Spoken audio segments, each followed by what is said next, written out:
Hello, and welcome to another exciting episode of the Comic Book Chronicles.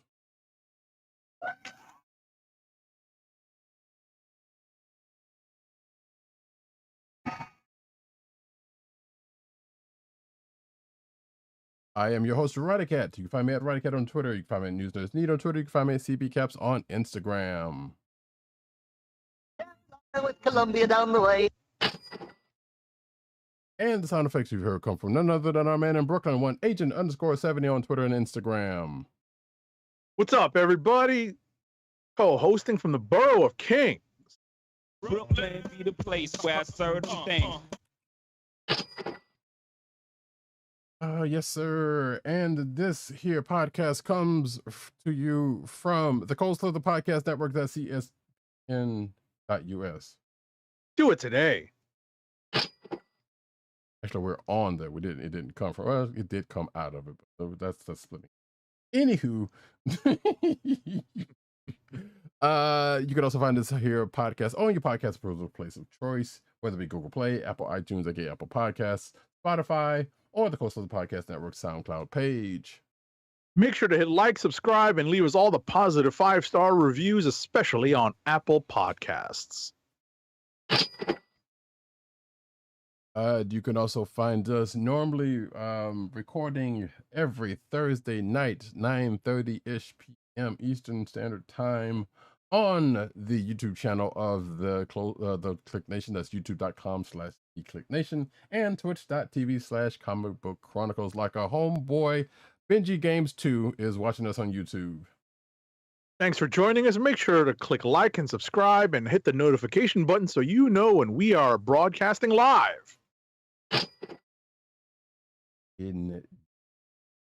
Well, folks, it is another week. It is another movie protocol week, and in that we are going to run right into talking about Spider-Man Across the Spider-Verse, as we have both just seen it this weekend. And so there will be some light spoilers. We're not going to spoil it too heavy, but there are probably going to be some light spoilers here and there. Yes, light spoilers. So I'm going to ring the spoiler bell because we probably will touch on very light spoilers. For me, it feels like I watched this movie a month ago, but it really has only been a couple of evenings since I watched this. So spoilers, very mild, like, you know, spicy food for an American palate mild.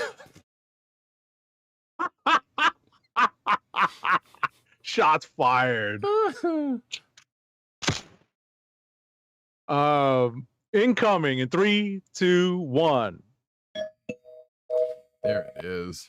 Oh, that's funny.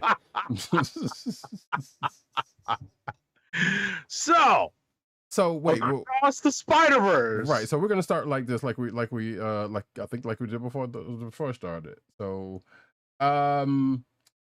turnout. First of all, before we get into the meat and the potato of the thing, turnout for this here thing, and I guess a little bit at the talk about the end of the part.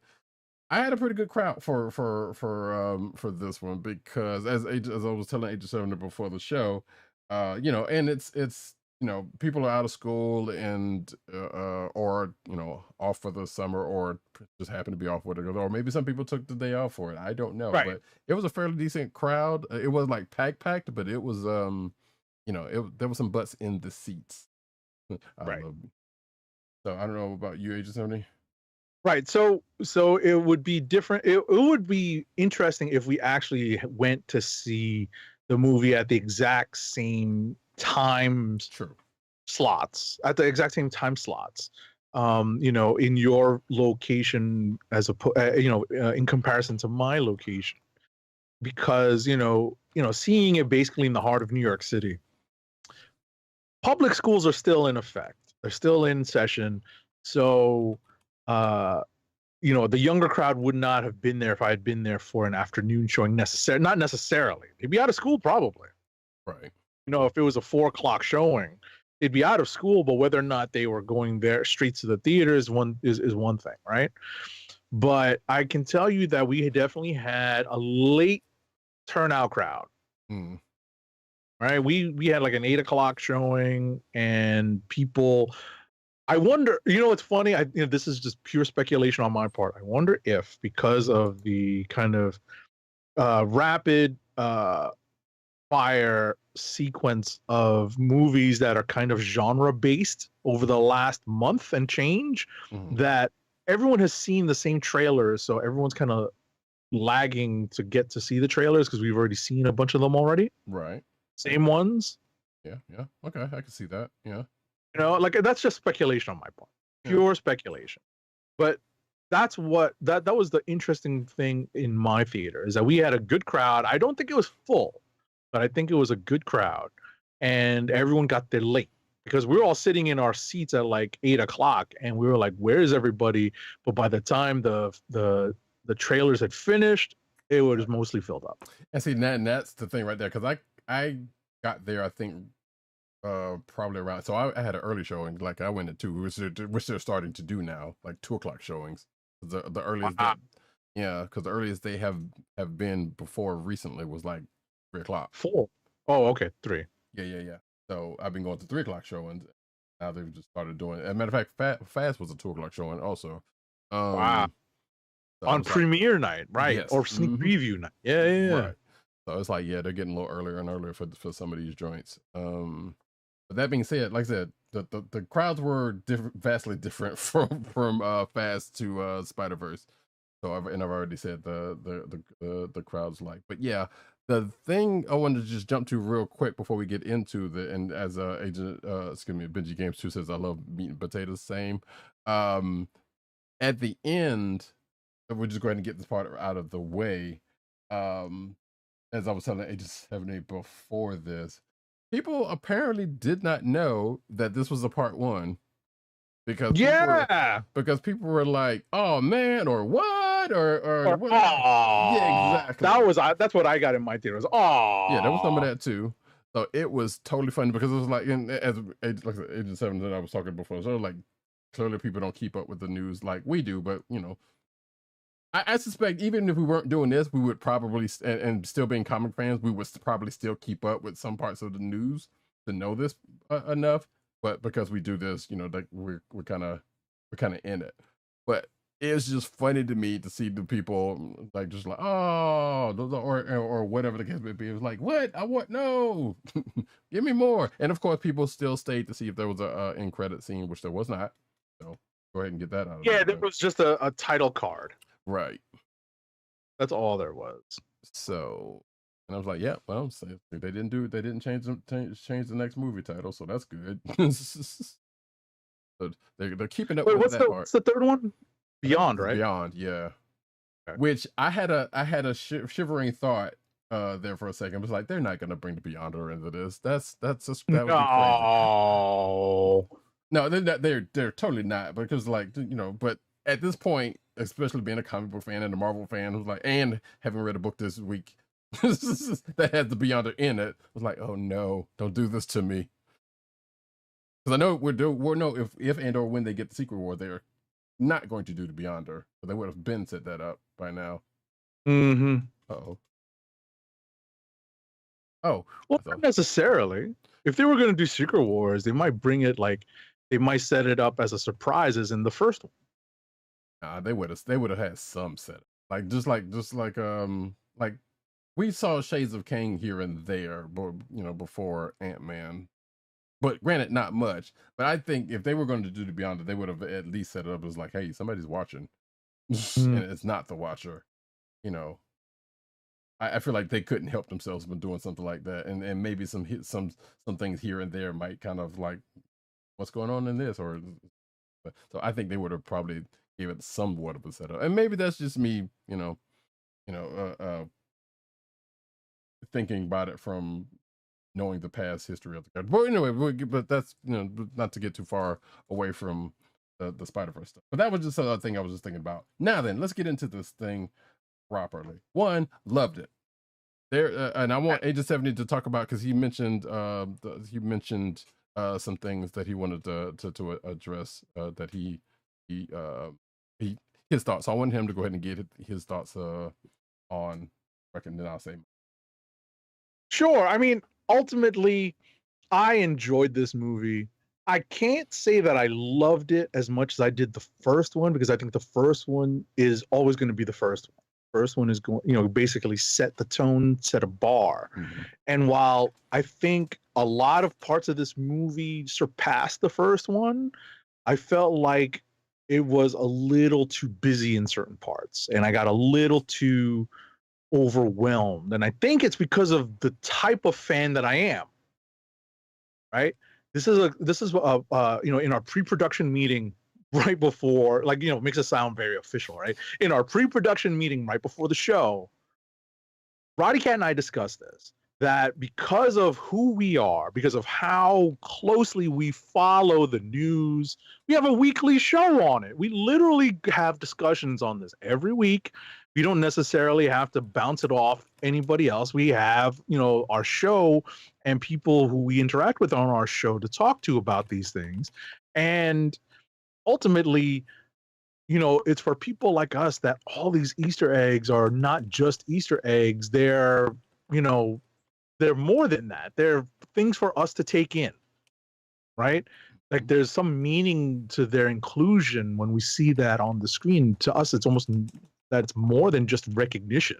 It's like, oh, look, they actually pulled this person from this miniseries that only happened a few years ago, right? And to me, that proved to be a little on the overwhelming side. There were a few like rapid fire scenes where the quick shots of the animation and, like, having basically 4 different kind of cameo appearances on the screen, highlighted at once, and then big group shots with multiple spider people on them or in them, just proved to be a little on the overwhelming side for me. Right? Just a little. Like, there were just a ton of these things.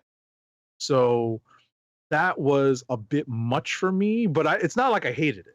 It's not, that's not enough for me to hate. As a matter of fact, what it probably will be is reason for me to get, I was going to get it anyway, to get the Blu-ray and or digital copy or both, and just stop and pause every time these scenes come up so I can pick out all of the spider characters I recognize. And people have been doing that with the trailer, with every trailer that comes out. So, right, to an annoying degree in certain cases, because it's like, yeah, okay, it's the same one from the last trailer, so bringing it back up again, just not changing that. Right. I mean, we know that there are entire YouTube channels devoted to this. So, there's a whole family of YouTube channels devoted to things like that. So, at least in terms of my overall view of it, I think that it's just a half step behind the first Spider-Verse in terms of like where it sits in, like in my personal rankings, but it was still an enjoyable, incredible movie where I too was kind of like, oh, it's ending, even though I knew there was going to be a part 2 or a next continuation to it. Like with where it led up, where it ended off, I was just kind of like, okay, Mm-hmm. Yeah. It's like, all right, deep, like kind of like a pause breath as opposed to a deep breath. Pause breath, because the next movie is supposed to drop in March. So thankfully, we do not have a full year between movies. Right, and I believe they have been working on it around. They've been working on it as they've been working on this. So they're just a matter of right in parallel. Yeah, in parallel. Right. So just a matter of just them keeping going now with the writer's strike. That's a whole other thing. But I would imagine, depending on where they were before the writer's strike, I assume most of that stuff's probably already done. They just got to, it's probably animation. Animation, exactly. Else, post and what. And you could tell that there was a lot of money behind the animation in this movie. Yeah, so that was the thing. There was a lot of money behind the animation in this movie. Right. Like, it was so fluid. It was so well directed, like in terms of the composition of the animation. Right. Right. So yeah, and it's like you said. So yeah, the first movie is going to be the first movie. It was, without it sounding hyperbolic, it was kind of groundbreaking in a way. Right. So where did they go from there with this? I can't imagine what else they could have done, because like in a way we've gotten more of that because even the way it kind of started out and kind of going through some of the motions of the first movie, you still got some of that. So it's like, okay, they're still doing this part, which not a knock against it, because they're like, they didn't like beat it in the head. They're just like, okay, here's the thing we did in the first movie, and we're doing it here again briefly, and just kind of keep on going from there. And then they just focused on a different character for a good chunk of it, and then just kind of brought things together. So so while there was, I was like, yeah, okay, we've kind of seen some of this before, but the way they presented it this time was still great storytelling, great animation, like you said. It was just still some very good stuff going on here. Not enough that there was nothing in it that made me say, I was like, okay, they're just doing this again. Oh Lord, Right. And I feel like, as busy as it was, there was not much wasted time, because I know they were trying to get to a specific place, and that's probably why it was so busy in certain spots. Plus, it is a Spider-Verse, and there's a gang of those Jokers, so even though not everybody got some a bunch of sunlight, but you got enough out there. As someone said online, it's like, yeah, there's enough Easter eggs out there to kill to kind of kill those people that make those videos, because there was apparently a lot of them that I'm sure they're going to be missed. Even they're going to be missing. So, but that being said, like I said, while it did feel busy, it didn't feel rushed. But it also felt like, okay, there's a couple of things that probably could have changed, but we know for the fact that there's a part 2 coming, so they're saving some of that for said part 2, and you kind of get a sense of that. And as I was saying, telling Age of 7 in 3, like, yeah, you could kind of see around the part where just like, all right, we're coming to the end of this. Right. So that's why I was like, all right, I was already braced for it, because I was like, all right, here it comes. And you could almost see where that moment happens, and it was like, well, here's the part where we're just going to get into the next one whenever that happens. So, right. But it was still pretty good. Like, as we said, unlike Fast, which we talked about a couple weeks ago. Like, goodness gracious. Yeah, I was like, even though there was a similar point there too, it was like, okay, yeah, you could see it, but it was just a different type of. Right. They handled it differently, right? Exactly. Each film handled the fact that they were part 1 of 2 differently, and they ended on different notes, and it was how they ended which really let you know how we reacted. Right. That's how we reacted in different, vastly different ways to how each movie ended and how they treated their endings or pauses, as it were, in the story. Right. So you brought up a character out of all the characters that we've seen in this movie, even some of which that are newer that we've talked about in the last month or two, that are like fairly brand new Spider characters that showed up in this thing. There is one that we haven't seen that I hope really does show up and really will get some time, but I'm not holding out hope that's going to happen for some reason, because I feel like they would have at least popped in something to kind of give us a little nudge to where that could happen, but I can't see how that's going to. Clearly, it's not going to be the way it did in the comic books, or it could, but I don't see it. It could. There's one character. Well, there's one thing I wanted to mention very quickly, because they devote more than a few minutes at the beginning of this movie, not on Miles, right, but on one of the other characters that is integral to these Spider-Verse movies. And I enjoyed that. I am a big fan of this character. When this character was introduced, I snapped up. I made sure to snap up that first appearance. You, me, and everyone else, or a lot of other people, rather. But I made sure to. When I saw that was coming out, I was like, I'm grabbing that.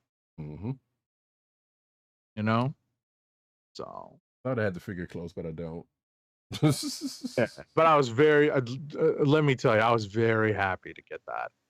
To see that, and I thought that was very well done. It was very much an homage to the comic book style, right? The art in that character's reality was very much an homage to the comic book style of this character. I really appreciated that. Yeah, totally. Which also made me want to go back and read some of that stuff, because it definitely, like, okay, yeah, I remember the part that they kind of touched upon a good bit, and why it ties into this part of the story the way it does. So it makes sense. But I was like, okay, I forgot that was the thing, but I part of me remembered it was a thing, but part of me forgot that was the thing. You know, that was integral to her story, because everyone's got there. Which actually, speaking of that, so this movie introduces. Well, so they say this. I have seen articles that said this movie introduces what they call canon events, and I'm sitting. I got a kick out of that. I did too, but I'm sitting like also, but I was like, okay, that's cool, but also, and this is a slight spoiler, but we've seen it before, even down to a particular thing that branches up. That is shown during the course of the movie that kind of turns into something else. I'm like, okay, so that could be a bridge from what we've seen in the MCU stuff to this. They're just calling it something similar, but not the same as what they called it in the MCU stuff. So I thought that was a pretty interesting thing. But also, I was like, okay, so what exactly does that mean? Because it's pretty much the same thing as what as a kind of a term that we got in the MCU stuff. You know, but like you said, it was still cool to see. It was like, okay, yeah, that's the thing, and that's, you know, this is that. Not to go into what those are, but I feel like the term canon event can kind of give you a sense of what it is already. So I don't necessarily, I should not necessarily have to say, unless you're just like very new to comic books. Right. I you know what's funny about that is, I appreciate that. I think because it's animated, it can integrate concepts like that more readily than live action does. And that kind of segues into a conversation that I know I had, and I've had before. We've had it on this show. I've had it in my friend group that goes to see these Marvel and kind of genre type movies together, which is whether or not, you know, like, we know it's not exactly fair to compare what they can do in the animated movies versus what they've been doing in, like, the MCU, for example. And, you know, obviously at the end of the day, if the story sucks, doesn't matter if the animation's wonderful, right? So obviously points to the Spider-Verse team for being able to put together a coherent and comprehensive, you know, story that we can follow and enjoy. But I still think that they have, given some of the constraints that they have and given some of the freedoms that they have, they're able to strike a good balance.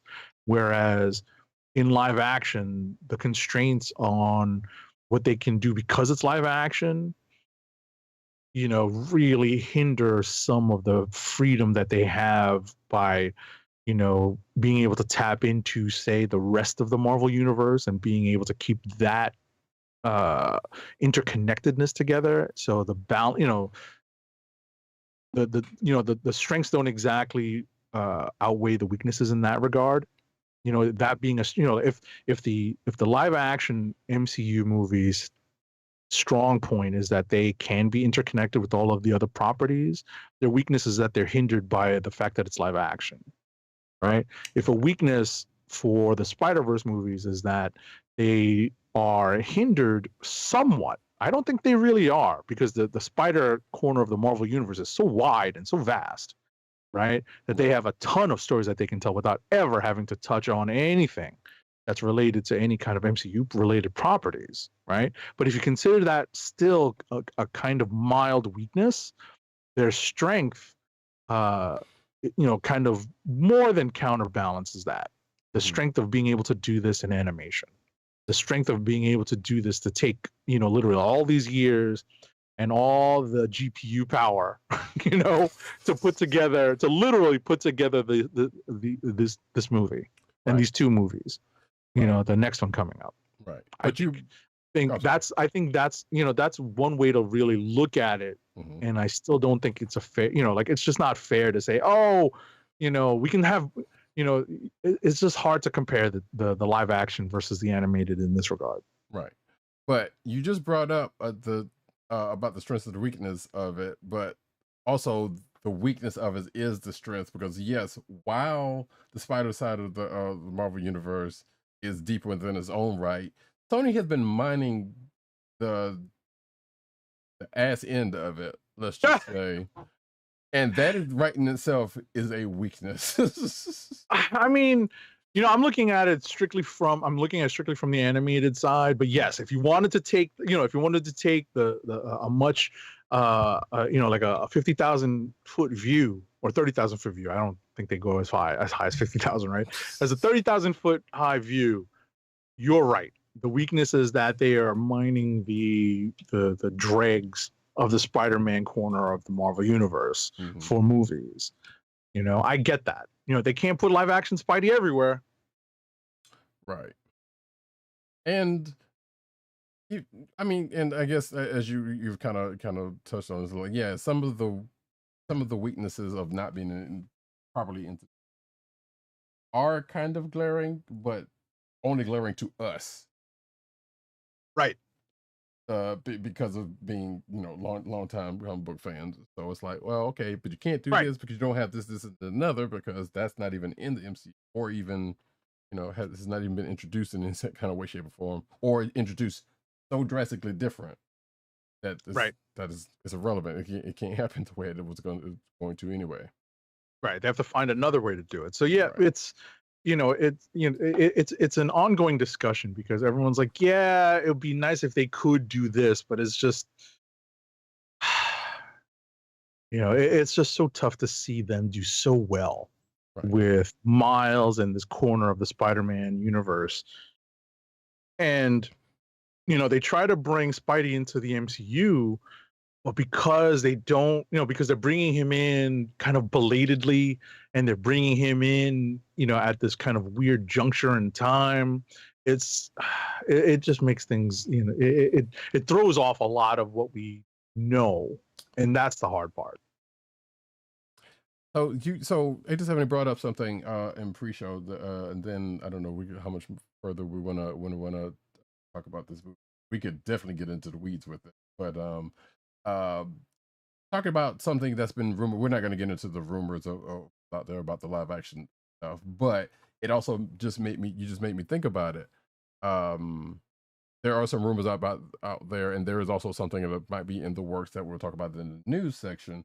But I was just thinking, what if the live action version side, we get another side of the Spider-Verse that unfortunately came out of an event that kind of sucks, but nevertheless we got a really good character out of, as opposed to what potentially could end up happening on that with the Spider-Men that are already around, whether in animated or live action form. That would be kind of cool to see, but I don't know we don't know anything about anything, but I would kind of like to see that in addition to, or I don't want to say as opposed to, because that would be totally wrong, but in addition to what we could potentially be getting on that. That being said, and I know you asked this question before the show, Agent 70, so I will ask it again. And having already known your answer, think you might go in to see this again? I don't think so, just because of time constraints, but I think that I want to get this as soon as I possibly can when it comes out on Blu-ray and digital, so that I can have my own copy at home to sit with, because this is something I want to sit with. Yes. I want to sit and watch it and and kind of look at all the Easter eggs and kind of take it all in. You know, I haven't gotten to it yet, but I do need, you know, I think it's just available on digital. It's like John Wick 4, right? Because to me, John Wick 4 was great in person, and you lose something when you watch that staircase scene. That's not, you know, like you there's something that you experience in the theater, right? So in Spider-Verse, you experience that whole that togetherness, that excitement in the theater. What you lose out on is the ability to stop and pause and pick things apart because we're nerds, right? Because this is our shit, right? Right, that's my jam. That's my shit. Right. So I'm gonna pick that out and be like, "Hey, I see who that character is in that corner. Holy cow!" You know, like, oh, that was who I thought it was. Great. Exactly. So, you know, so I think that's what I'm going to do. I'm going to, I'm glad I saw it in the theater. I'm glad I had the experience in the theater, but I think I'm going to get just as much, if not more, enjoyment watching it at home and picking it apart and looking at the Easter eggs that I missed. Agreed. I almost did this, but I did not. Oh, that's interesting.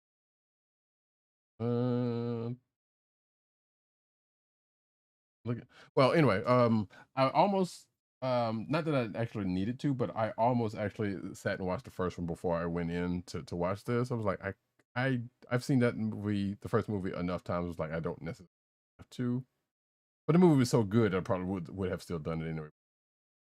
But probably when this does come out physically, and I will get it like you said in also, you're right. I'm also seeing it for sale digital. I mean, or for pre-sale. Oh, the movies? Yeah.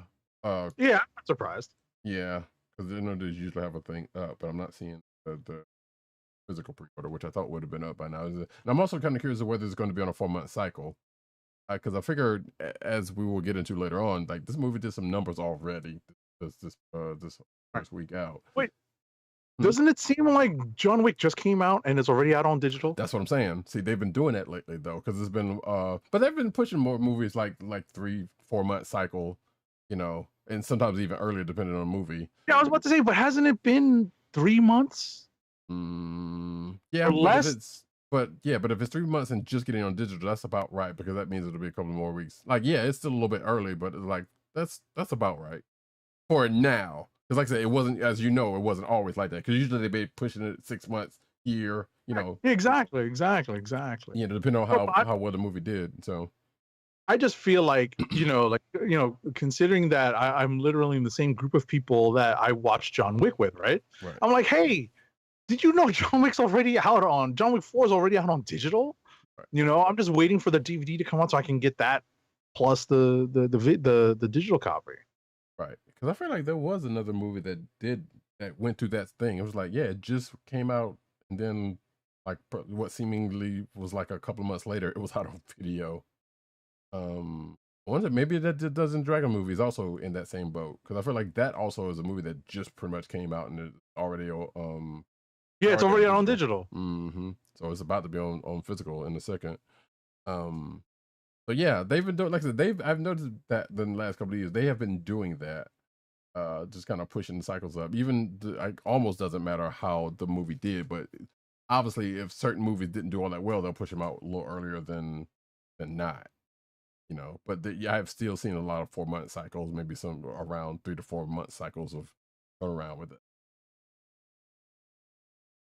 I would like to believe it's because they know that, you know what, as good as the movie going experience is, people do love seeing stuff at the comfort of, like, for some of the same reasons that you said, you know, seeing it in our home, having it, dissecting it, whatever, just having it, you know.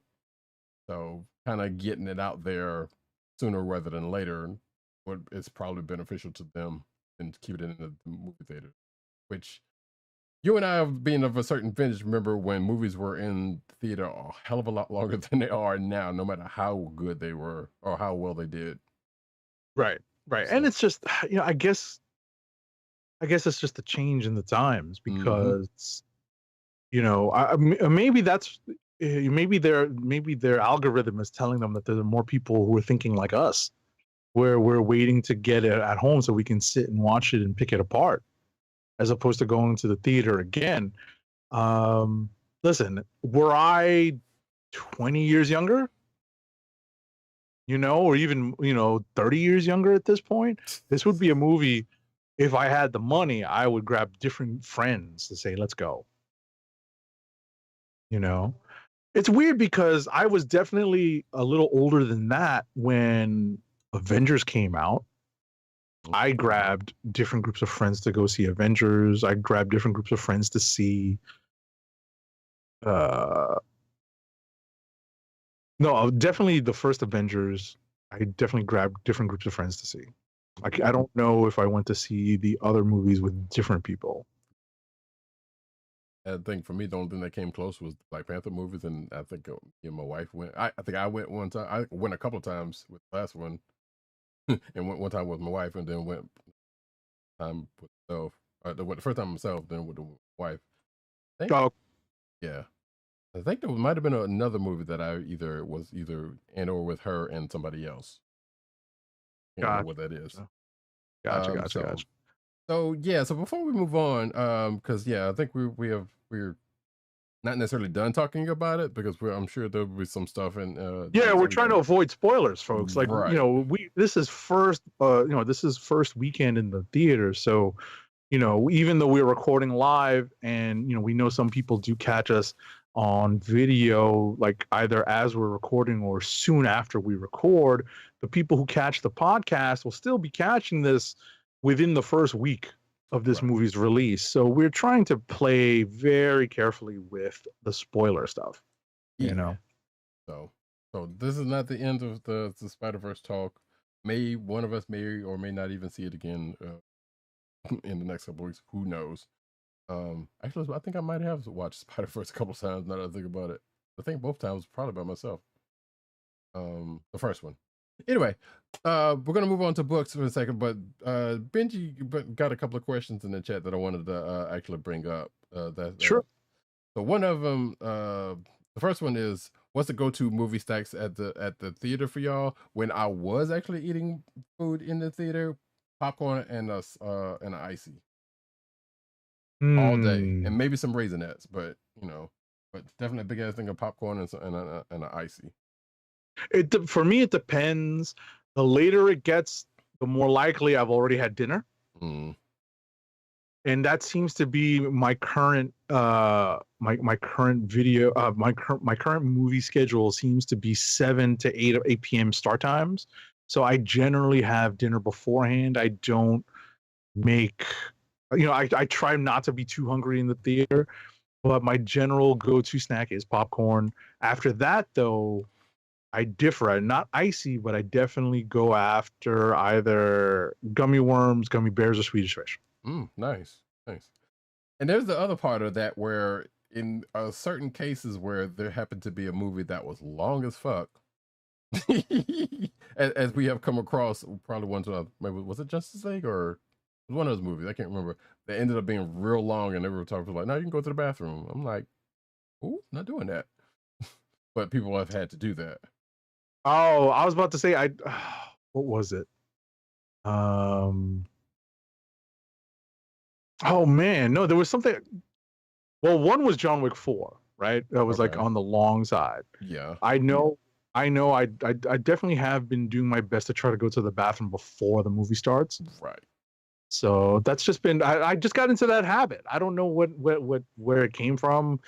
I've just been lucky, I guess, at this point, because I'm watching it more often than not after work. So because of that, because we're going opening evening, preview night.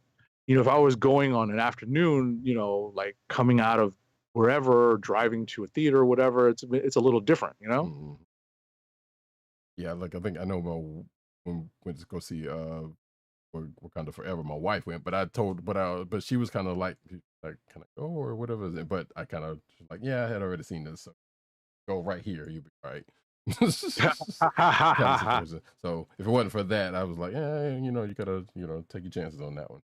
Sure. But yeah, but movie stacks, popcorn. I love me some popcorn. I have a popcorn machine in my thing now that I probably should be getting more use out of. Oh no. Well, actually, I definitely need to. Some of that stuff is starting to go bad. Yeah, popcorn. Slushy. That. Second question was, and this is an interesting one. What superhero do you guys want to see less of on the big screen, and what hero/bad guy do you want to see them finally put on the big screen? Kind of a tall order for that last. Batman. Less of Batman. Yeah, I can. Yeah. And I know it's Less an of old thing, but Batman. it's like, yeah, stop with his origin story. Good God, we know. Less of Batman. I would honestly want to see Nightwing. Okay. You know, like an actual Nightwing, not the Nightwing we got in Titans. Right. So How about you? So part of that question actually kind of goes back to what I was alluding to a few minutes ago. I would love for them to bring in Silk properly with in the MCU. Like, yeah, Right. I think that's who you're hinting at, and you know, and the event. You know, it's so hard to figure out how they're going to do that, and you know, unless they really just make it retcon the way it was without introducing the whole concept of original sin. Right. It's just a retcon that the spider also bit, you know, so and so. Right. And it just so happens to come out in some different way, you know. Right. Bad guy, I feel like the one people want to see is Doom, and I feel like if and or when they get Fantastic Four off the ground, we will probably see that sooner rather than later. I mean, X-Men still kind of up in the air, but at the same time, we kind of already had them. So I can't think of too many people that we haven't seen that would probably be viable also. I'm not saying that it has to be. Right. It's interesting because, as you said, we've seen a lot of these characters that were licensed out, introduced in let's say less than ideal portrayals. Shout out to you, Rhino and Juggernaut. Yes. You know, like less than ideal. You know, who knew that the Vulture that we got was actually pretty good, even though it looked kind of wonky when we first saw like preview pictures of it. Yeah. You know, it's interesting. You know, we got a decent Doc Ock, a little melodramatic for my taste, but you know, yeah. You know, I'm curious if they would actually do Superior. I mean, granted, we got Spider-Man enough as it is, and you know, I can't say that I would care to. I would watch it, but I can't say that I would care to want to see Superior. But that would be an interesting one to do, depending on who they got to do it. Right. Benji says, speaking of, mine is the Green Goblin, less, which I guess they have done Green Goblin a couple of times. And to be fair, in a couple of those times were the same one. So I mean, you know, and would love to see Gambit, which I do remember. There's been a couple of people trying to get a Gambit movie off the ground. Channing Tatum. Exactly. I was just about to say that. Which no, no. Oh boy. So when that whole listen, as a big X-Men fan, like I'm as big an X-Men fan, if not bigger than Tim Dog 98. Not just because I've been doing it longer. But yeah, I'm pulling the seniority card on Tim right there, right? You know, like I cringe at the thought of some of the Fox X-Men movies and some of the characters and concepts that they introduced, because I feel like they don't count. Even though in the multiverse of madness that is the Marvel licensing and Marvel Cinematic Universe now, because they own everything except for, well, no, they've even incorporated the Spidey stuff. Right. So they have everything under their umbrella in a sense. Most of the pertinent stuff, yeah. Most of the pertinent stuff, yeah. Right, but that's part of my point is that it's part of their multiverse. right? Because if they've incorporated the Spidey stuff, they more than likely will be able to incorporate the X stuff. You know, like if they ever come to Days of Future Past, you know, like say one of those is actually a past they don't want to, you know, have occur again, right? Or House of M. I mean, I would be curious to see how that shook out. Even though I feel like the Wanda part of this, there was like, oh, they've done too much too fast with that. Mm-hmm. Mm-hmm. But my point being that, you know, my answer would be,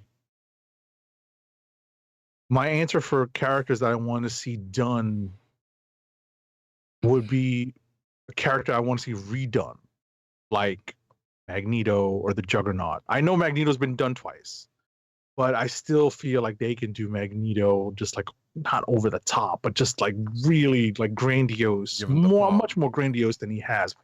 Right, give him the pomp he right? needs. Because the first time he was old, the second time he's smarmy, you know. Hey, I love. I mean, yes, Fastbear's good. Well, I was going to say Ian McKellar's, while kind of understated, was still kind of great in his own right. But you're right; it does need to be a little bit more grandiose. We need the animated version, but real life. Right.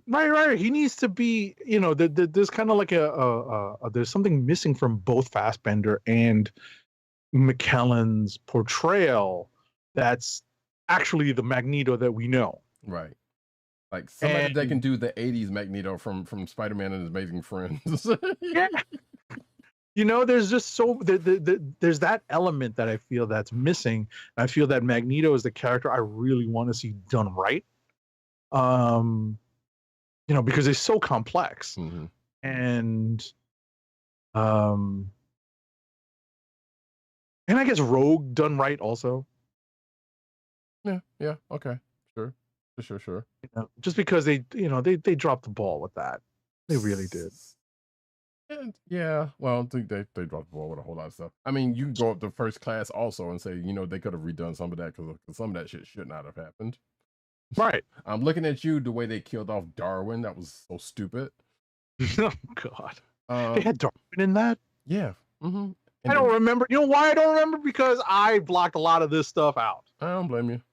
First Class was actually pretty good up until that. And, you know, around that stuff, it was like, that's stupid, though. Like, they had, it was promising to where 2 and 3, X-Men 2 and 3 were like, okay, y'all are losing it. But I understand y'all trying to get to the finer points of the X-Men stuff, but come on, just let it, you know, you're doing too much too fast. And they did. But First Class was their way, was almost their way of kind of trying to bring that back into form, but they kind of did some mistakes. All right, you know what scares me real quick before we move on? Uh-huh. Some of the storylines that they've been producing in the comic books are obviously now ripe for adaptation into movie storytelling. Hoxpox is out there. Beast going Dark Beast without actually being Dark Beast is out there now. That's kind of scary. I'm not a big fan of that storyline, and if they start putting that into the movies, I'll be very disappointed. But it's out there because it's been written not at length, but it's definitely out there where, you know, there are multiple stories and multiple ways of kind of playing with that, like having a member of the X-Men go bad, you know. And you know what, maybe I'm just a purist. Can we get a 5'3" to 5'5" Wolverine? I somehow saw that one coming. You know, that's always at the back of my mind. Listen, I know the ladies love Hugh Jackman. I know they do. They can't even bring themselves to admit that shit when I confront them with it. Some guys too, apparently, but you know, hey. Right, no, happy listen, Pride. Listen, whatever, man. Whatever makes you happy. It is Pride Month, right? Yeah, exactly. So, but my point being, that dude's too tall. Yeah. Shots fired. Am I too much of a purist? I know, but come on, man. I respect him for putting some heart into. I mean, not some heart, but actually playing the character with you know, trying to play the character with some heart. But yeah, you know, you want Shorty. You want somebody to be able to just pick his ass up and toss him fastball special style. and it not look crazy. Right. Do you mean to tell me you can't train, you can't find one kind of shorter than average actor and train him to put on a bunch of muscle? Seriously? Or not even that. I'm pretty sure there's some height challenged person with muscles out there. I can guarantee you that they might have to train to act. Right. They don't have to be that short, 5'3" to 5'5".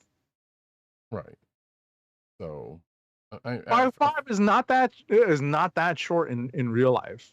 Right. I feel like there is someone out there that they just need to, just find and groom that person. That was actually something else I was going to bring about X-Men Corner, but we need to move on. So anyway, but yeah, there's stuff like you said, that's a whole.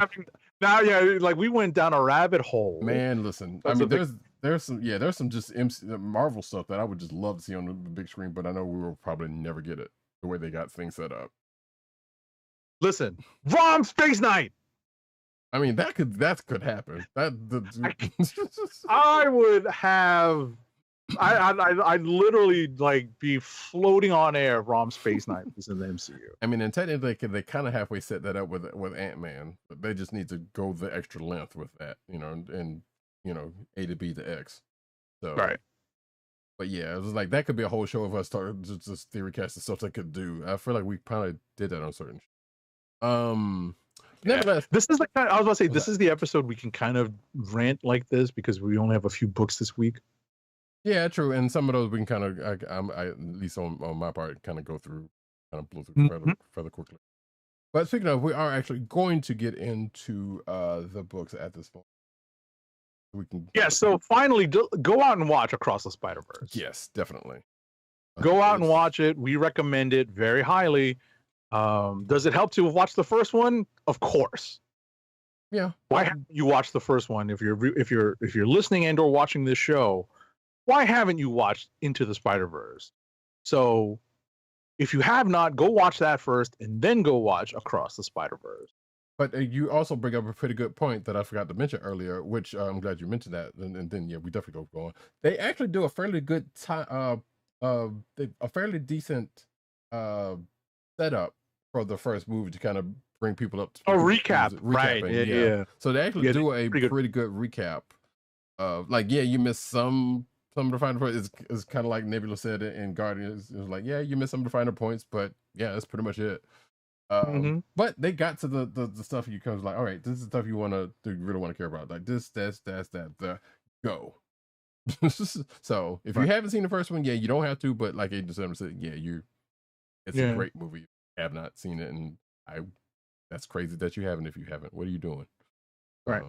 Judging you person that did that. Yeah, absolutely. I was about to say, those sequences that they do is like, let's go through this again. Right. My name is blankety blank, right?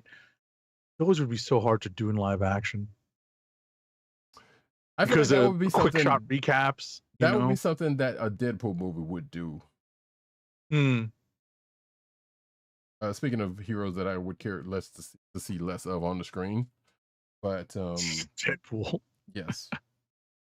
But yeah, they could do it, and that would be a Deadpool. That's the way they would do it. They would probably do it in a Deadpool-like fashion. So, and yeah, you're right. It would probably be it probably wouldn't hit the same live action. All right, folks, books. We're going to start off with. Actually, let me pull up quick. We are going to start off with, since we're on a spider train here, and we gotta just go ahead and rip the bandage off of this. We're going to talk about Amazing Spider-Man number 26. Amazing Spider-Man number 26 is written by Zeb Wells with pencils by John Romita Jr., inks by Scott Hanna, colors by Marcio Moniz and Eric Arciniega, and letters by our favorite lettering paisan, VC's Joe Caramagna. So we're here, folks. It is the issue in which Zeb Wells said originally, people going to hate me after this. And guess what? We hated you before this. We just continue to hate you, maybe even more so now. Right. Which, as we said, I think probably last week or week before, it was like, yeah, as the news has already been out about what happens in this issue, has already been out well before this because con season is open and, you know, they want to try to smooth it out or whatever it is. It didn't help. I'm not saying I am not one of those stupid ass people who were like, I'm sending death threats to this person because, whoa, because why? But I'm just going to go ahead and say, right off the bat, and I know Agent 70, I'm probably slightly stepping on what Agent 70 is probably going to say with. In fact, no. Agent 70, go ahead and give your points, and I will say it after that, because you said something before the show that kind of partially sums up what I was thinking. Well, ultimately, right? Ultimately, and this is I'm going to ring the spoiler bell. Spoilers on what we think is happening here. In 3, 2, 1. So, in terms of why Kamala Khan, aka Ms. Marvel, is brought into this book, and why the events of this book are meant to happen, it's really more MCUification, right?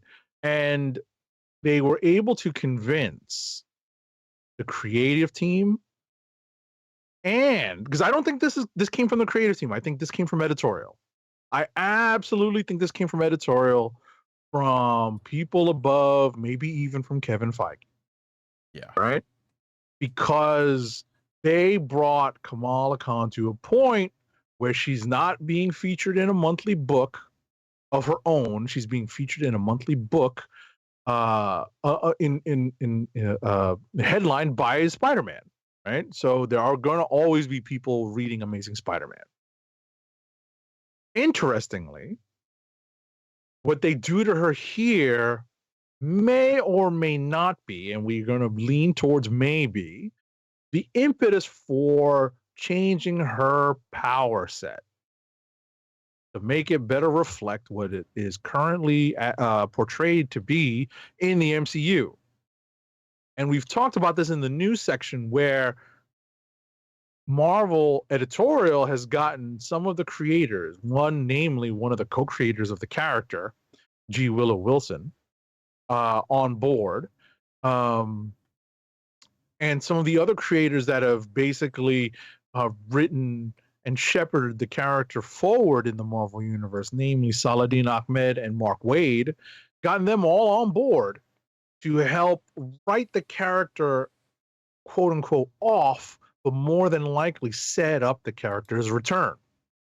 And how that return is going to change the character to more reflect, or better reflect, the character's reality in the MCU, in, I guess, leading up to or surrounding the events of the Marvels movie due out this November. We don't know for a fact that, they teased it in the show that she is, the Marvel show, that she might be a mutant, right? That might be so, right? We are also speculating that they may bring her power set more in line with Carol Danvers because of what they're showing in the Marvels movie.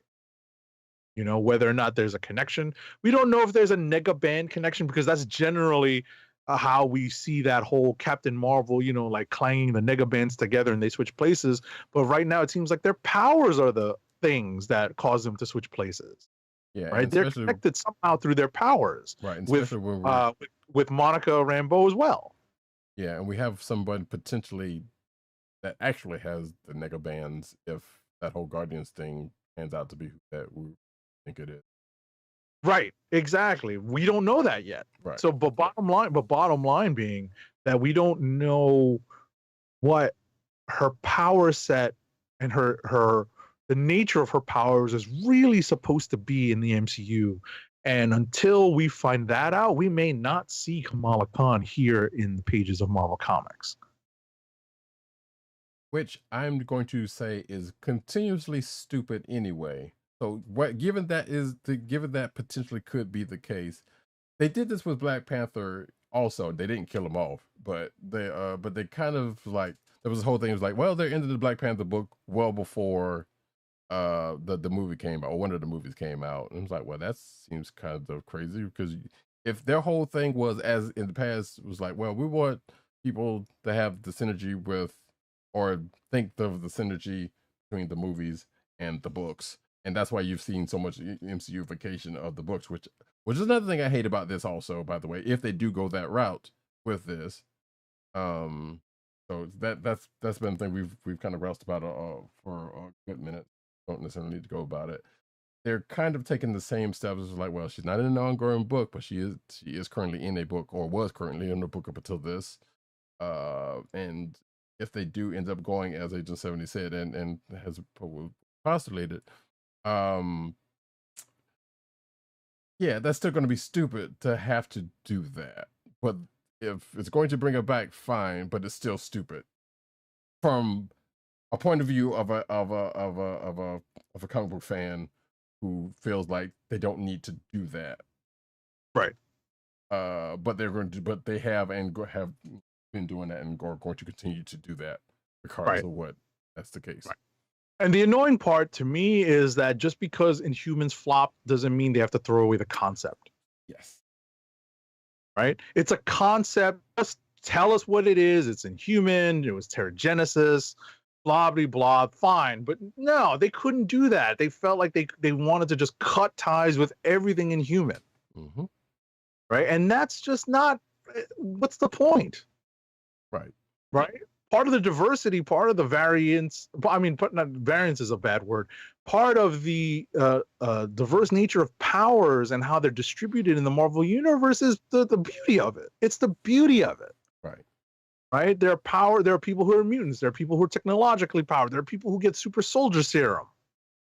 Right? Some people are powered by magic. Some people are freaking Norse gods. Right. Right? Why can't there be a few characters who gain their powers via Terrigenesis? Right. And if there was a fault, away the concept. I'm sorry.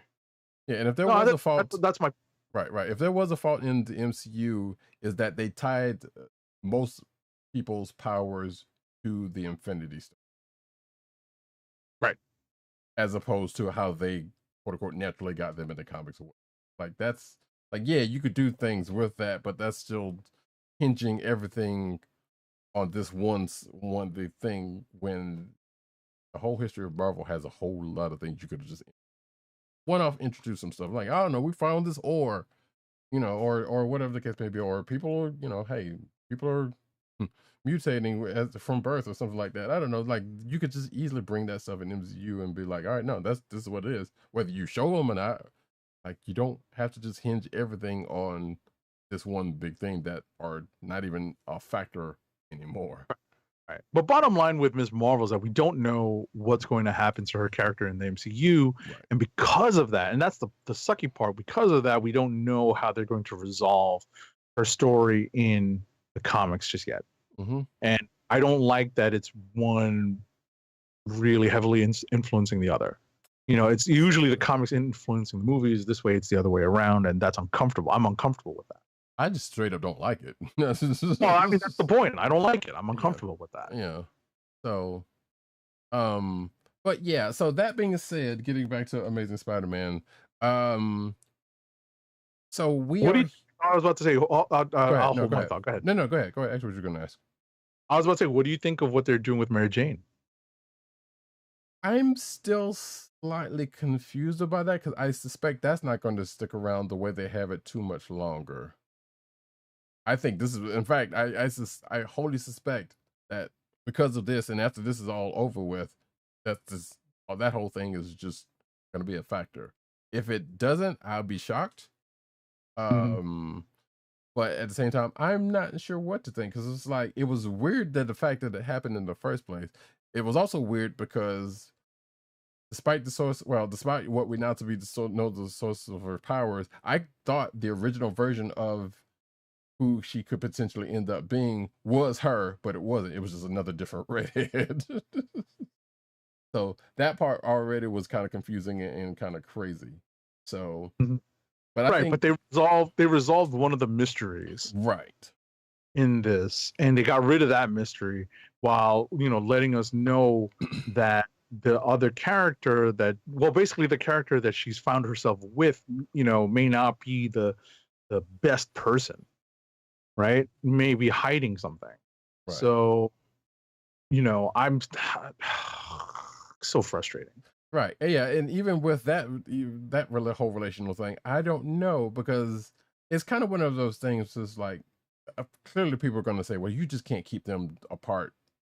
Granted, they've been on and off for like decades at this point. So, relationships change and things change. The only relationship in the Marvel universe that is pretty much stayed the same or has stayed together is Reed and Sue. Like, those are the only ones who have pretty much been stable for the majority of their history. Right. That being said, I don't know. I like the whole Peter and Felicia thing is interesting, but that never stayed for that very long, and I suspect this is still going to continue to be that long. Like, something's probably going to happen, and that other character is going to go away by probably some heinous means. Right. Like, he's probably going to end up being the bad guy because of what we found out in this issue. I suspect that's. Yeah, I hope. Yeah, I was about to say, you're probably right. You're probably right, and I'm uncomfortable with him also knowing Peter Spider-Man at this point. Right. So I'm like, we're a little too MCUing the whole taking off our mask thing to do. Yeah. In public, not in public. They're not in public. That's the thing. They're not in public. Right, they're in an alley, but there's a bunch of people there. Right. Yes, we know Norman knows. Yes, we know MJ knows, and yes, we know the entirety of the Fantastic Four knows. Right, but there's one dude there that shouldn't know. Well, there's two people there that probably should. Well, I wouldn't say shouldn't, but there's one person that found out that won't be telling anybody anytime soon. And right. Whether they know when they eventually come back is going to be another curiosity as well. Right. But yeah, I agree with you with that. I was like, yeah, there's one too many people in that know who they are, who Peter is at this point. And I'm like, especially that dude, Yes. Like, they've done the whole, it's like, yeah, I know who you are, Peter Parker. Like, yeah, we did that with Venom. We did that with Green Goblin a couple of times, and around, but whatever. So yeah, I don't know. There's a couple of steps that to say, like, as Agent 70 said before the show, like, there was some fairly decent storytelling in this issue, but there was still a whole lot of stupidity surrounding it. Right. That kind of doesn't make any sense. That, again, I say is stupid. And one part of that being stupid is like, okay, we know this character has been this way since relatively shortly after their inception, and then only to say, oh yeah, well, this happening it's like what we talked about with Fast and Furious, and a character saying, I know things now, and all of a sudden, or just characters just like, well, this character didn't know any of this prior to this, but all of a sudden they know this, or they can do this or do that, and then we find this character who hasn't been able to do this thing for years at this point, all of a sudden can just do this now. And again, that's where that was the whole, where part of it kind of got predictable and stupid for me with this issue. Was just like, you're going to do that thing, aren't you? When you know good and well this character has not been able to do that since since the character came about. And just kind of throw it off, it was like, oh, I haven't been able to do that in years, or whatever the line was in this. I'm like, really? Yeah, so stupid. But only to serve in the storytelling, which again, some of it was good, and that was the part of the storytelling that was terrible. Because I feel like there could have been probably, I'm not even gonna say a half a dozen, but probably like 3 or 4 different other ways they could have done that without having to do that. And again, bringing a character in to kill them off is stupid. Now, granted, they're probably going to say that was not the thing. It just so happened to be the case. I don't believe them, because they didn't really do anything with the character significant. Oh, outside of supposedly this. And that's what made this issue still, even being braced at what we knew was going to happen, is a letdown. for this, and I was so dreading reading this issue. Like I said, this was as I told you just said, this was the last book I read because it was like, all right, I'm gonna have to read this, even so let me just go ahead and get it out of the way since I've read everything else. But now we're here, and now we're going to move on from it, and we're going to get that other one-shot issue with the memorial, and they're going to apparently move on to something else in the next issue, if that last image is to be concerned. But I'm sure they'll bring up something about this, and that'll be the other part, because that'll be stupid, because it was like, yeah, it'll be probably some one-off thing. We know Peter's going to Peter, so it'll probably be a panel or two of that, but then it's just going to go off and like do. And that part's going to be a bummer to me also. Yep. So, I don't know. If you're one of those stupid ass people that was like, "Oh, this is stupid," I'm sending them a death threat. Don't be that. Don't be that. It's not worth it. Yeah. It's not, because we know what the point is. That's the thing. Right. Now, even if one, this shouldn't have happened. I don't think it should have happened like that, because it makes no sense. But even if they don't bring the character back, which will be another travesty, and I'll really be upset if they don't, because I don't think they're going to Bill Foster this, because that would be real crazy, and especially with the people that were on board with the memorial that's coming up, be on board with that. I would find less likely. But even if they do go so far as to do this, in introducing her to the MCU and then just don't bring her back, I will be very, very upset. I'll be very, very, very upset. But again, like I said, I'm feeling relatively confident that that's not going to go that route. But I am also at the point of not putting it past Marvel to do something so stupid, and I shouldn't be that way. Yeah. That being said, with my Amazing Spider-Man 26, it was kind of a bummer of an issue. Partially because of, what happened, but everything surrounding it. A bummer. Now, if they had also with that, and then I'll let Agent 70 say his piece. If they had just kind of let it happen naturally, yeah, there was going to be some people up in arms, but at the very least, back in the day before the internet, we didn't have the internet. So when books came out and they had the shocker thing when something happened, it was a shocker, and you only had one word of mouth, and like, whoa, it had more resonance. Now we're in a cycle to where it's like, well, for whatever reason we're doing it, we're spoiling the thing that's happening in this issue, and hoping you're still going to read, which we do, but we also get review copies. Like if I was still collecting this book, maybe not, and if internet, probably, but because of the way things are, it's like, okay, if you had let this go the way it doesn't, let this be a secret, would have been mad? Fuck yes. Would it have still been a shocker? It'd have been more of a shocker had that happened, but we would have probably still come to the same conclusion as we have already mentioned earlier in the show, or last few minutes. That's pretty much all I'm gonna say about that for right now. It's an issue. So where we go from here, I don't know, but it all built up to this. Gotcha. All right. So before we move on, I have a question for you. Okay, sure. In the news section, do you have any Fast and Furious news in the news section? No, do not. I'm gonna put one in, and you'll laugh. Okay, sure, go for it. All right. So we're moving on to Doctor Strange #3, though, right? We are. All right. So Doctor Strange, I'll start the credits, and then while I put the story in our show notes, Roddykat will give his take on Doctor Strange #3. Doctor Strange #3 is written by Jed MacKay with art by Pascal Ferry, colors by Heather Moore. There is a second story in the book. It's a short backup story. It's written by Amy Chu with art by Tokito Koro, colors by Protobunker's Fair Cifuentes Suto, and letters throughout are by VC's Corey Petit. Go ahead. So, all right. positive books. I enjoyed this issue of Doctor Strange for a couple of different reasons. There was a slight MCU-ification. Well, it wasn't an MCU-ification. It's kind of what felt to be a callback to an MCU thing with Doctor Strange and in the first movie, specifically. Won't go into that what it is, but you know.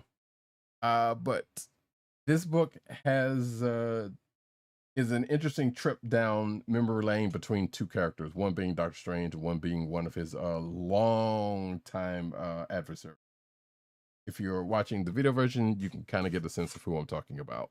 And again, since I said the first Doctor Strange movie, you can also get a sense of what are you talking about? Benji, it's also on the cover, so it's not like a big spoiler. Right. Benji says that cover looks awesome. It is. It's a pretty sweet cover. If you're watching the video version. If you're not watching the video version, you should. Some stuff you're missing. But that being said, I enjoyed this issue because it was like, hey, remember this, remember that, and then there's a whole lot of back and forth between Strange and his adversary. Which was kind of amusing, and also again felt like it was kind of calling back to, or partially for me in the beginning, harkening back to the first movie in a sense. But yeah, it was interesting. We are fans of Jed McKay around here, so it would take something real interesting to see. You know, or it would take something real interesting to see something bad from him at this point. He's garnered some goodwill with us, I think it's safe to say, with his writing and his characters that he's had a shot with, and he's got Avengers now too, so he better be good. But he's been pretty decent so far. But yeah, this is, you don't necessarily need to know anything about what's been previously going on in this volume or anything else in this book, because I feel like there's enough footnotes and there's enough in this walk down memory lane to kind of get you in a state of mind. The only thing that kind of threw me off was the beginning panel or beginning page or two, because I totally threw that out of my mind up until it came up near the end of the first story or the main story. Like, oh right, that was a thing that was calling back to, even though it was said in the midst of the story. Right. It was an interesting kind of walk down memory lane because it has editor's notes. Mm-hmm. I love the editor's notes because they are absolutely catnip, as it were, for people like us who are overwhelmed by the Easter eggs in Across the Spider-Verse. Because when you see this page after page of, hey, this was in Doctor Strange Sorcerer Supreme number 50, you will open up your Marvel Unlimited app. And they are not sponsors, but it is a tool that we use. And just go and see what on earth they're referencing. Hot and heavy with the footnotes. I just like Age of 70. I enjoyed all of that. But at the same time, it was kind of one of the things, because there's been, up until probably recently. No, actually, it's probably been the past few years, because like the footnotes have been gone for a good while, and they've kind of been slowly kind of bringing them back here and there. This has probably got the most we've seen in a minute, but at the same time, it's kind of like those, sometimes you would see it like, hey, you remember when this thing happened? I'm like, wait, when did that happen? And you don't get the footnotes on where back in the day when we were growing up, that was always the thing that happens, you know, that always happened. So I'm happy that they're bringing that back, or seemingly bringing that back. And it was definitely good that they brought it back here, because my Doctor Strange knowledge only goes so far, and it's probably more current than the classic stuff. So to see all those footnotes there and to see stuff that'll be like, yeah, okay, I remember this one thing. I don't remember the rest of the stuff that was around it that they footnoted. So some of that might actually end up, I might, like they just said, might have me going to popping over and Marvel Unlimited to check out. I had one note before we move on to the next book, because I only have 2 more books left, and I know you'll probably rapid fire through all of your other books. Pascal Ferry does the art on this book, and I give him a lot of credit for probably using computer enhanced art to bring in very, very familiar locales in New York City. Although I have to call him on a few things. One, right, as a New Yorker, we all know that Doctor Strange's Sanctum Sanctorum is on Bleecker Street in the village, in Greenwich Village in Manhattan, right? They portray, it looks like they probably teleport because it looks like they went through a one of those sparkly things, as Peter Parker would say in the Marvel Universe. So it looks like they cross over into Jersey City. They do, so that's definitely probably portal, how they yes. get there. What's that? They do definitely portal because you see one when another character comes in, or after another character comes in. So I'm assuming they portal over to Jersey City because you're looking across the Hudson River from Jersey City into Manhattan. You can see the Freedom Tower. I know that view. I'm like, that better have been them crossing over, right? Or they crossed over to the Brooklyn side and they're looking over from Brooklyn Heights, right? But I have to give Pascal Ferry a shout out because there are a couple of nice shots where, they're at the George Washington Bridge, so they're uptown, Upper West Side, but they're in Madison Square Park, and I know the fountain where they're standing. You can see the Flatiron Building, right? Which is, the Daily Bugle in the Spider-Man Sony in the Tobey Maguire movie, right? You can see the Flatiron Building. It's right behind Dormammu, and I'm like, that's a nice shot. They're literally walking through Madison Square Park. So that's just me, folks. That's the resident New Yorker on the Comic Book Chronicles, shouting out the art and, for it being, based in reality. Right. So real quick, the backup story is actually, weirdly enough, seems to be another trip down memory lane with Doctor Strange, the same character from the main story, which again I should like to say, but also surrounding another character, Nico Minoru. Yes, Mr. Grimm from the Runaways. Who, if you're watching the video version, you just saw the variant cover with her on it. But yeah, so that is that, and that was an interesting story. I don't know if that was intentionally tying into. I mean, obviously, it was intentionally tying into the main story in a different way because it's the characters are there and just so happen to be surrounded by Also, every time I see her, I want to read Runaways, and I know I should. And listen, Runaways is good. Runaways is one of those things that I like. I like the series. I thought it was actually a really good adaptation. Right. I thought the series was a good adaptation. I don't think the MCU needs to bring them in. They may need to reboot a miniseries surrounding the Runaways. Like a live action miniseries. Right. But I like the one that's on the one that was on ABC Family, or was it? Right. Or now on Hulu. Yeah. Yeah. Now, exactly. I mean, that's something they can definitely put. I think it's already on Disney Plus, right? So should be, yeah. Right. So I definitely think they should push that because I think it's relatively timeless. I don't think there's anything in there that would be like outdated at this point. So right. And it's not.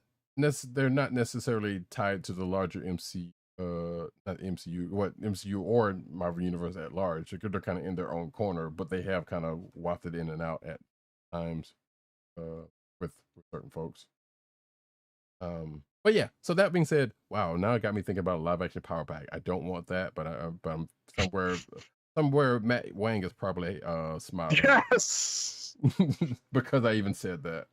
Yes. But that being said, we're going to move on to rapid fire. And actually, I should probably. I'll spin it up. I'll spin it up because I only have 2 books left, and Roddykat has quite a few to rapid fire through. So let's give that a spin. I ain't got time to breathe.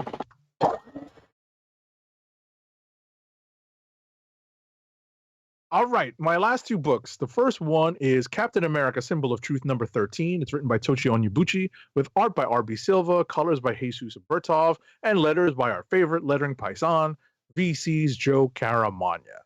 So the inevitable march towards moving Steve Rogers out of the picture and placing Sam Wilson into a more prominent Captain America role continues. And that is really evident in this issue.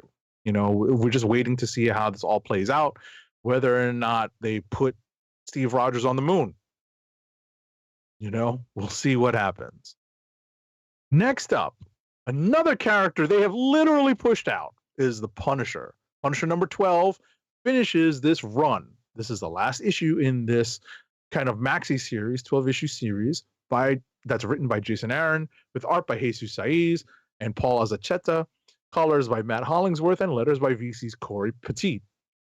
Bottom line here is the Punisher is not dead. Punisher is away. He's literally, and you know, it's not going to hit the same because I'm going to reuse the same joke, but he's literally, quite literally at the crossroads with Bone Thugs and Harmony. And that's where we find him at the end of this issue. So he's just not mass murdering on Earth right now. That's the bottom line. The Punisher's still out there. Frank is still out there. But given the climate, given the abuse that the character, given the abuse of the concept of the character outside of comics, I think it's probably best that the character is away for now. You know, as much as I hate to say it, it's a reality. And that's it for me. Yeah, and as you said, even without all of that, it's kind of hard to have a character like that in this climate because you don't know what to do with him. Punisher's kind of a time. Right. So, also... And whether or not they bring him back, if they do a Disney Plus show around him, right? You know, we'll see. Right. He went to get a pack of smokes, honey. He'll be back. That's sad. First up for me, as I tried to... I'm finished. There we go. Little something from last week, actually, that I'll briefly on, because we have not been getting these books on time for some strange reason, including one that came out this week. Darkwing Duck number 5, which is script by Amanda Dabert, art and colors by Carlo Laro, and letters by Jeff Eckleberry.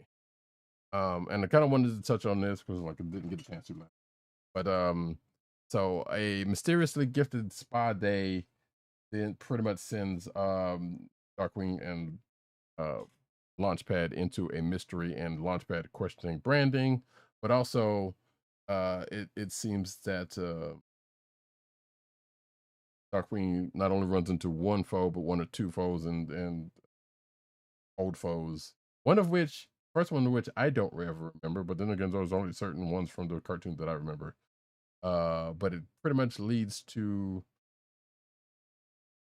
probably some almost real world branding taking over a school type situation that one of the bad guys decided to come up with. So yeah, I don't know, but it was a fun read, and you should definitely check out Darkwing Duck if you are a property. And now back onto this week, we got a new number 1 actually from IDW, as I forgot to put that in my notes, called Catfight number 1. It's written by Andrew Wheeler, art by Elias Kyriazis. I apologize if I butchered your name. Inks by August. I think that was actually it. Colors by Dennis Yatras and letters by Hassan Atsmane Elau. So I'm just gonna read the box quote here, and see if this is of interest to anybody. John Wick meets Kill Bill meets cats. Felix Lee, which, having read this, is kind of something true, but not in the way that I feel like that comes across. But anyway, Felix lives a life of high fashion and indulgence. Sure, he steals to get it, but he gets it on his own nonetheless. When a mysterious character by the name of Schrodinger, that's me editorializing that part, threatens... Yes, Schrodinger? Yes, I know. I even reading it, was like, okay, that surely they're going to explain that at some point, but they didn't in the first book. Anyway, Schrodinger threatens Felix's only surviving family member in an attempt to recruit him into a crime syndicate. That is part where the John Wick comes in, actually. Felix is sent on a globe-trotting game of cat and mouse in a heightened world of colorful criminal masterminds. So yeah, near the end of the book is when the John Wick part definitely kind of comes more apparent. The Kill Bill part, less so, but you kind of see how it can get there. It was, like I said, it was an interesting read. And I will definitely be checking out the next issue of the book. But when I read that box quote, I'm calling it a box quote, that's not what it's called. But when I read that, when I was looking through books, I was like, oh, that seems kind of interesting. Let me try this out. And the cat thing, you know, if the name doesn't isn't apparent, there is definitely some cats, not necessarily iconography, but there's some cat stuff. Schrodinger, come on. that kind of comes up one way or another. And the main character is a cat burglar. So who comes from a family of cat burglars, apparently. So get the thread. Anyway, check it out if any of that I said is of interest to you. Next book. Saturday Morning Adventures TMNT continued, or it might be the other way around. I can't remember. But so I know we talked about this book last week when that last part ended, but apparently they keep busting out a new series really, really quick, which I'm pretty sure I said they were probably going to do. So there you go. Story by Eric Burnham, art by Tim Laddie and Jack Lawrence, inks by Jack Lawrence, and letters by Ed Dukeshire. So I think this may be a new ongoing because I did not see a numbering. But then again, I didn't see a numbering of a couple of books. That's not really saying much, but I didn't see a limited series numbering. So I'm going to assume until I find out otherwise that this may be they're going to keep as an ongoing. But Rat King somehow comes across some chemical almost mutagen-like that changes his I guess power set a slightly bit to where he's in control of the turtles. And things ensue from that. And of course, there's your obligatory run-ins with Shredder. And of course, you know, trying to figure out how to counteract said thing. So this could be the first arc, or this could be just another set of these Saturday Morning Adventures things. But it's definitely set in the world of the 80s cartoon. So if you're a fan of that, bust that out, because it was actually a pretty good read. There's also, I call it a bootleg Turtles reference near the end, but that's not necessarily the case of what it is. But if and or when you see it, you'll probably know what I'm talking about. But it was kind of funny. Next up, this is a potential click of the week for myself. Star Trek Annual 2023. There's no numbering to this. Written by Colin Kelly and Jackson Lansing. Art by Rachel Stott. Colors by Charlie Kirchhoff. And letters by Clayton Cowles.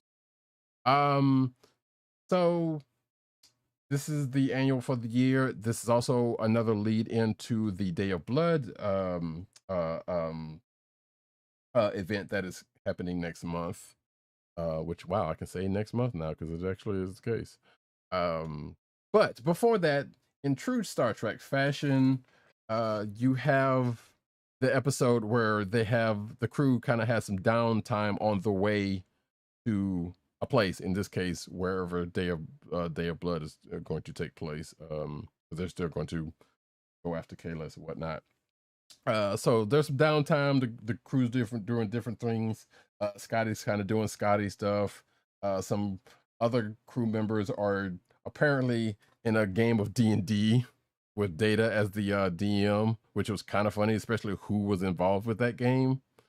But it all is leading into, because, you know, as TNG people may know, sometimes there's the poker game that starts out at the episodes and then kind of comes back at the end of the episode, or at the end of the series in certain case in the case. But this kind of starts off that way and then gets into the overarching mystery thing that happens when Scotty gets a encrypted message that leads into some holographic shenanigans, because you can't not have a later Star Trek episode without some holographic shenanigans, of which actually calls back to a TNG episode that it just happened to throw in there. Yeah, the cover is really good. There's a couple, actually, I need to cycle through a couple of other covers also that are pretty good. But I enjoyed watch this. I felt like there were parts of this that were kind of like, all right, you're just checking off boxes.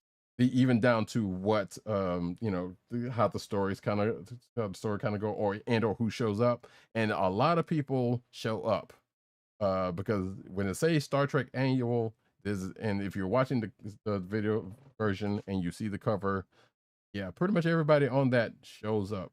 They pretty much, because there actually, I do see a couple of people that don't show up, but there are references to a lot of other Star Trek in this issue.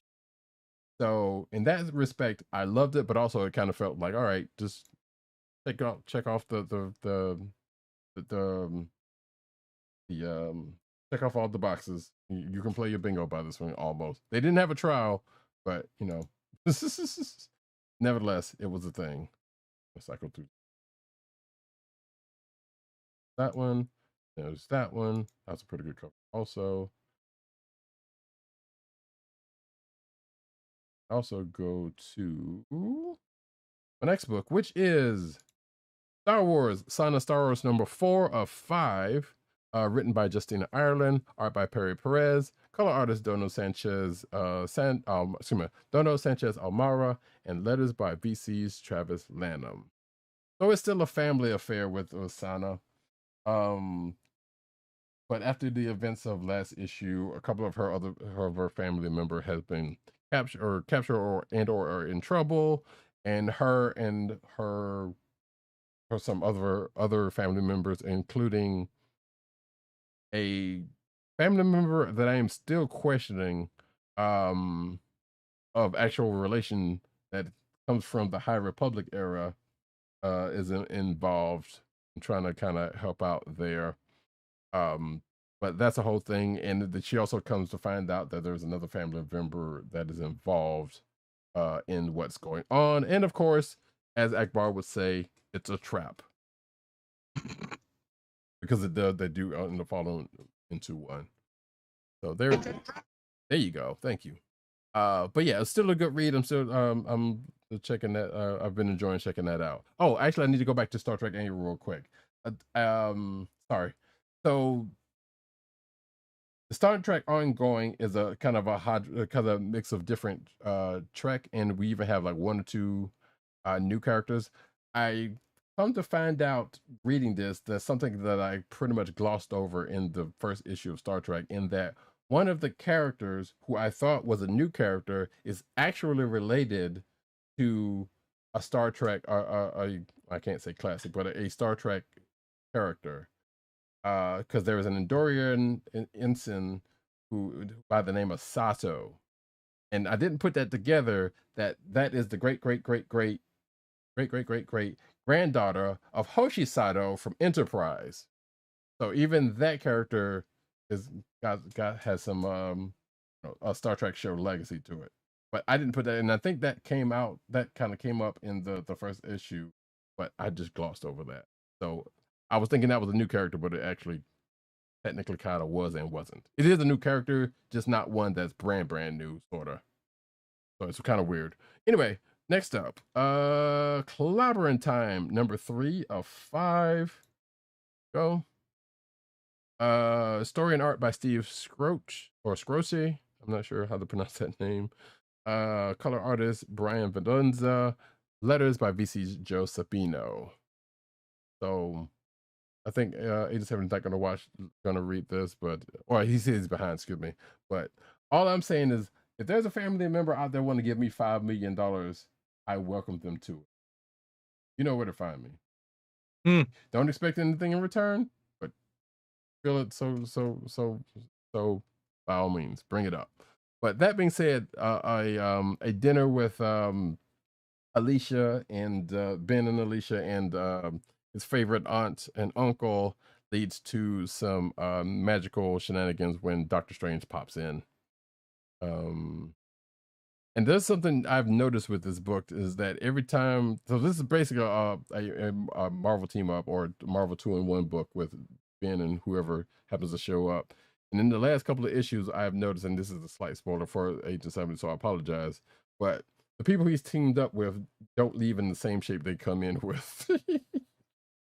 So that's been a funny thing in the last couple of issues that I've noticed.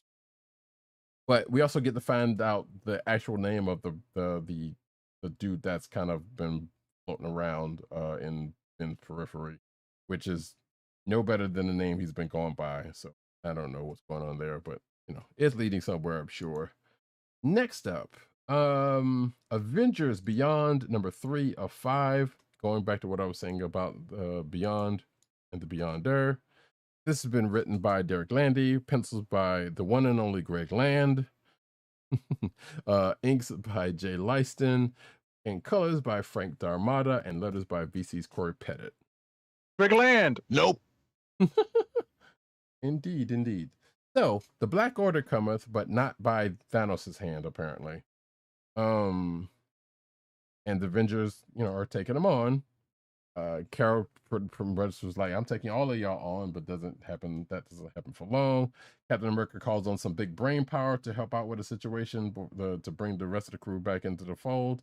And the Beyonder is a part of this, mostly in narration. It has popped up a couple of different, you know, actually it popped up a couple of times, but judging by what happens at the end of this particular issue, he is going to be a person of very much note in the next couple of issues because of what happens in there.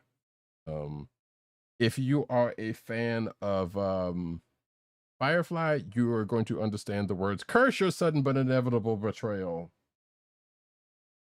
And I'm not going to say who does what and when, where, and how, but I'm just saying that is a factor in this book. Last book is going back to the Spider Corner, Edge of Spider-Verse #2 of, I believe, 4, which came out. The first story, which is a spinstress story, which is basically the Disney princess Spider-Person, which I don't think we saw in Across the Spider-Verse. I think that's one of the few newer ones that we didn't. One of the few, probably. Yeah, because we It's saw hard to tell. We can't say for sure that we did or did not see. Right, there was definitely a couple of notable new ones that we definitely saw, but yeah, there's a couple of them we're not sure that whether we saw or not. But the first story, being Spinstresses, was written by David Hine with art by Luciano Vecchio, color artist Brian Reber. The second story, which is a new spider, a new spider actually, who goes by the name of Sky Spider, was written by Benjamin Percy, with art by Marika Cresta, color artist Ruth Redman, and all of the lettering has been done by BC's Joe Caramagna. So, like I said, the first issue, or the first story is pretty much, I guess, after the events of Dan Slott's Spider-Verse, bringing Spinstress back into her world, and things happening there, which ends up involving a certain hunter, or a version of a certain hunter that shows up in her universe. After she comes back, and she's kind of clueless as to some of the changes that has happened regardless. And the second story also weirdly has another version of said hunter, but a new version, a new origin for this new Spider-Verse, new spider character, which almost feels like it should have been in like Robin Hood kind of territory, the way it was going off. But there's also some other things going on which won't get into. But as I say in my notes, there is a similar canon event that this spider character unfortunately has to witness. So will we see more of this character? Probably so, because I don't think they wouldn't have introduced him if that wasn't the case. But it was just weird to see a brand new as spider being introduced after that end of Spider-Verse arc of slots. That I guess technically it just ended. I don't know. Yeah, so we don't know. And that is it for me. I believe we're at clicks of the week. Clicks of the week.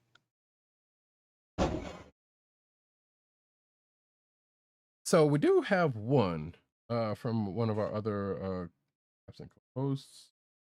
What else didn't say anything? Did not. Nope, did not. Dirt pick is Saturday Morning Adventures Teenage Mutant Ninja Turtles Continued #1. But up. I don't think he said anything else about it outside of that. But yeah, that's it. It was a good read. I enjoyed it. Do you have yours, sir? Yes. I enjoyed this book, Doctor Strange #3. Ah, yes. Oh, excuse me. All right, and there's the cover for that. That's two. And for myself, I did love Doctor Strange #3. It was great. Star Wars Sound of Star Wars was actually pretty good. The Teenage Mutant Ninja book was pretty good. Benji says TMNT for the win. It seems like he's a big turtle fan.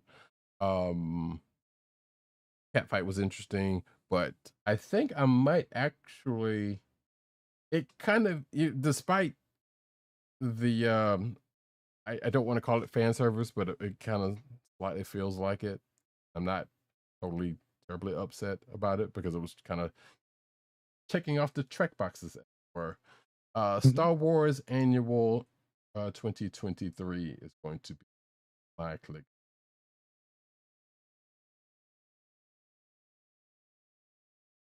For that, I enjoyed it because as folks know, I'm a Star Trek fan, and they kind of did just enough, even though, like I said, it was a little bit low. It's like, yeah, all right, this person shows up, this person, all right. It almost got there, but it was still a fun read, and I enjoyed it. Plus, the whole D&D game in the middle of a sci-fi and a sci-fi universe's quote unquote show thing was kind of amusing too. Which I know Lansing and Kelly, as I recall, were also doing a D&D campaign that was recorded. I don't know if they're still doing it on YouTube or someplace like that. That I remember them doing one for a while back. Former guests of the show. So I'm not surprised that they put some D&D in it, but it's surprising to see it in Star Trek. That being said. All right, folks, we're going to go into the news section. Let's get an ad readout.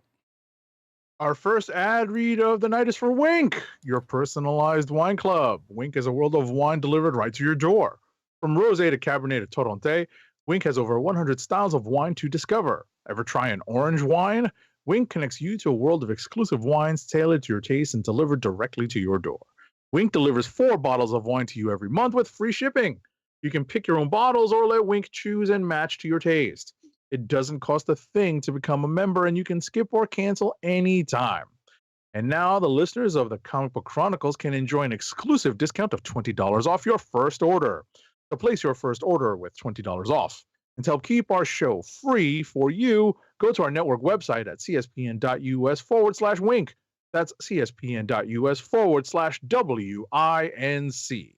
Wink wines through CSPN. Do it today. Now we get into the news.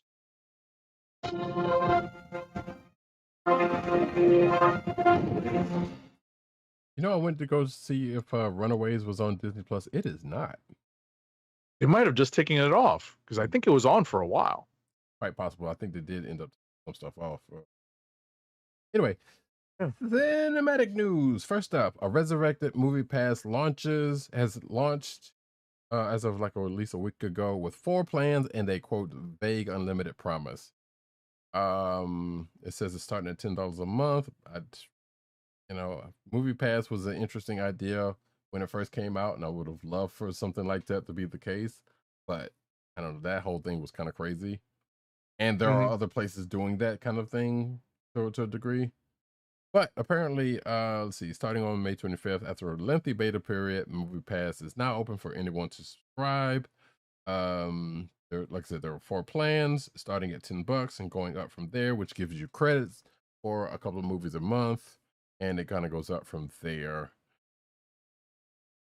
And apparently there's some price adjustments for New York and Southern California for some, which you can go check out in the article if you are so interested. Next up. Okay. One moment. Boba Fett star Temuera Morrison is joining the Ahsoka Disney Plus show as Clone Wars Captain Rex. I mean, makes all the sense in the world. Right. Yeah. Will he have the beard? Well, you know, they can always put that on. That's not a hard thing to do in makeup. Yeah, but it doesn't always look right when they because this is set after Rebels, so and as when we left him in Rebels, he had the beard and the beard. So Right. But we'll see. Interesting. More Ahsoka news. Matter of fact, I'm going to take these two because they're kind of related. Star Wars Ahsoka photo offers a new look at live-action Sabine Wren. If you're watching the video version, you can see said picture from Empire Magazine. So, and apparently they're going to recreate. They're apparently going to slightly recreate the end of Rebels when her and Ahsoka, which I guess kind of makes sense. With where that series is going to go.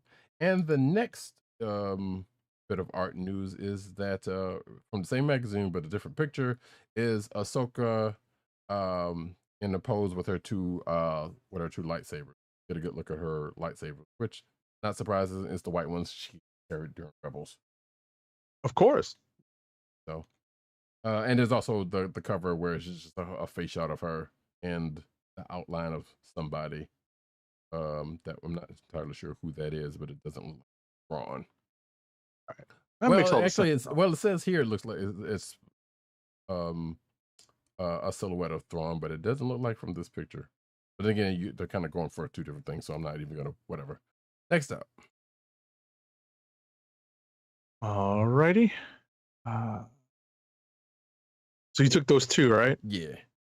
Marvel pauses Wonder Man and Thunderbolts indefinitely due to the writer's strike. I mean, you know what? It's been halted for the foreseeable future. Makes sense. So hopefully, Disney budges and gives the writers what they need. Yeah, indeed. And everybody, because we should not go through another round of reality TV shows, please. Also worth noting, when I first saw this article, there was a typo from when I saw it where they said Thunderbolts and Wonder Woman. But obviously the article itself was had Wonder Man, or they changed it. But I was like, right. It was just in the right. It's like, yeah, I'm pretty sure Wonder Woman is a different company, but all right, sure, maybe something could have happened. Right. I was about to say, in related news, Shazam: Fury of the Gods hit HBO Max or just Max over the weekend. Yes, it did. I saw that. I was like, I still don't feel like watching it, but I probably should. I caught the last 10 minutes of that's why I know that's why that became related to me. I got you. Yeah. So that's on there. The Batman's on there, so now I can watch that. If the Flash was still on there. Actually, I'm kind of curious about Blue Beetle, but I know that's no longer going to be on theaters now. So honestly, if it's the last time I hear oh god, I hate that music. Wait, for Blue Beetle? No, for Wonder Woman. Oh, yeah. Oh, right, from 84. Yeah. What was the first one too? Was it? Oh no, you're talking about No, I just caught what you actually. It's the music. It's the music that was in the Justice League movie or the Batman versus Superman. Right, her entry theme. Yeah. Oh god. I don't know. That still kind of strikes a chord with me, but I probably haven't heard it as much as you have. So, anyways, yeah. Something we alluded to earlier. Miles Morales live action Spider-Man movie in development. According to producer Amy Pascal, who's also the producer for the Spider-Verse movie, by the way. Per Variety, Pascal confirmed that Sony is developing films for Miles Morales and Spider-Woman. While attending Spider-Man Across the Spider-Verse, I assume that's it's supposed to be the release event that they didn't put in this article. The producer confirmed work on the projects, teasing that the Spider-Woman film might release sooner than expected. It is unclear whether it's animated or live action, like Miles Morales' movie. This would mark the first time Miles Morales has appeared in in live action, according to this article. Which, however, the Miles. Oh well, yeah, that's a spoiler, so I'm not gonna about that. There was a spoiler that this article just was about to. I was about to read into. So let's move on. Do a Silk movie. Thank you and please. Next up. All right. Spider-Man Across the Spider-Verse had a $16 million Thursday opening, thanks to myself, my friend group, and Roddykat as well. Yes. Yeah, it was doing numbers. Apparently, according to this article, it beat out Guardians of the Galaxy Volume 3, which I'm saying not a big surprise. Yeah, I mean, Guardians is Guardians, but Spider-Man's always going to be Spider-Man, and this is off the heels of Into the Spider-Verse, so. Right. There you go. Good on them. We knew this. I was about to say, and this is infinitely more, not young kid friendly, but kid friendly, where parents are like, hey, even though this movie does end up being darker, it does end up being darker. Remember, that was the one kind of spoilery thing that wasn't a big spoiler, but I talked about it last week on the show. This is darker, but I can see parents bringing like tweeny kids, right, to this, you know? Yeah, it's definitely not Guardians dark, right? But anyway, next up. You got next up. Wait, I just did this. I just did the mouse. Oh, I did the 16 million. Oh, right, that's right. I'm trying to juggle too many. The Flash finale introduces 3 new speedsters to the Arrowverse. The spoilers for the last episode of the Flash TV show. Anyone cares? It's Kid Quick, who is Jesse Quick's sidekick, and Anna Destiny Huggins. Oh wait, no, that is just Chambers. And Max Mercury. And the Flash of China, apparently. So yeah, some new speedsters when the show leaves the air. Go. Next up. Next up. Mortal Kombat 2 casts chilling adventures of Sabrina Starr as Kitana. That being actor Adeline Rudolph. According to the Hollywood Reporter, Rudolph has officially signed on to the Mortal Kombat sequel as Kitana, the stepdaughter of the villainous Shao Kahn and staunch defender of Outworld and any other realm threatened by evil. And all that stuff after the name Kitana deserves one big who. Thank you. Yes, being a non-video gamer, I guess that would expect that. I was kind of also hoping you were going to go for the Mortal Kombat thing, but I knew better than that was going to happen. Anywho's, finish him. I don't have that. I should get that. I was going to say Mortal Kombat. Oh God. Now I ended up doing it. There you go. You That's so well done. You tricked me. Not that it would have taken much. Warner Brothers Max streaming service launches with a new $20 4K tier. According to this article, it means the end of 4K availability for regular ad-free tier subscribers. I'm sitting here like, even though 4K TVs have been out this long, and I know there's some people who will pipe up and say they have them, but I can't imagine it's as it was as people want to believe. But regardless, so yeah, there's a service there's a tier called the Ultimate Ad-Free Arrival. It's 4K, and it's they raised the price, so it's $16 a month unless you get it with your cable subscription or something. And $10 for the ad-supported version. $20, that's a lot of money. for a streaming service, Mm-hmm. even though it's got a lot on it, that's a lot for that. Yep. So more power to you if you end up doing that. Next up. Rings of Power news. Rings of Power had a quote ring team making the show's actual rings look good. Okay. So they took months to do it. A member of the team told Polygon, actually a producer and VFX veteran, all that research, testing, and filming was in preparation for Rings of Power's first season finale, in which characters, with some help from a disguised another character, forged the 3 fabled elven rings. It's a monumental moment in Tolkien lore that demanded a monumental effort. Okay. Brought to you by Jostens. Yeah, right. Or Zales. Right.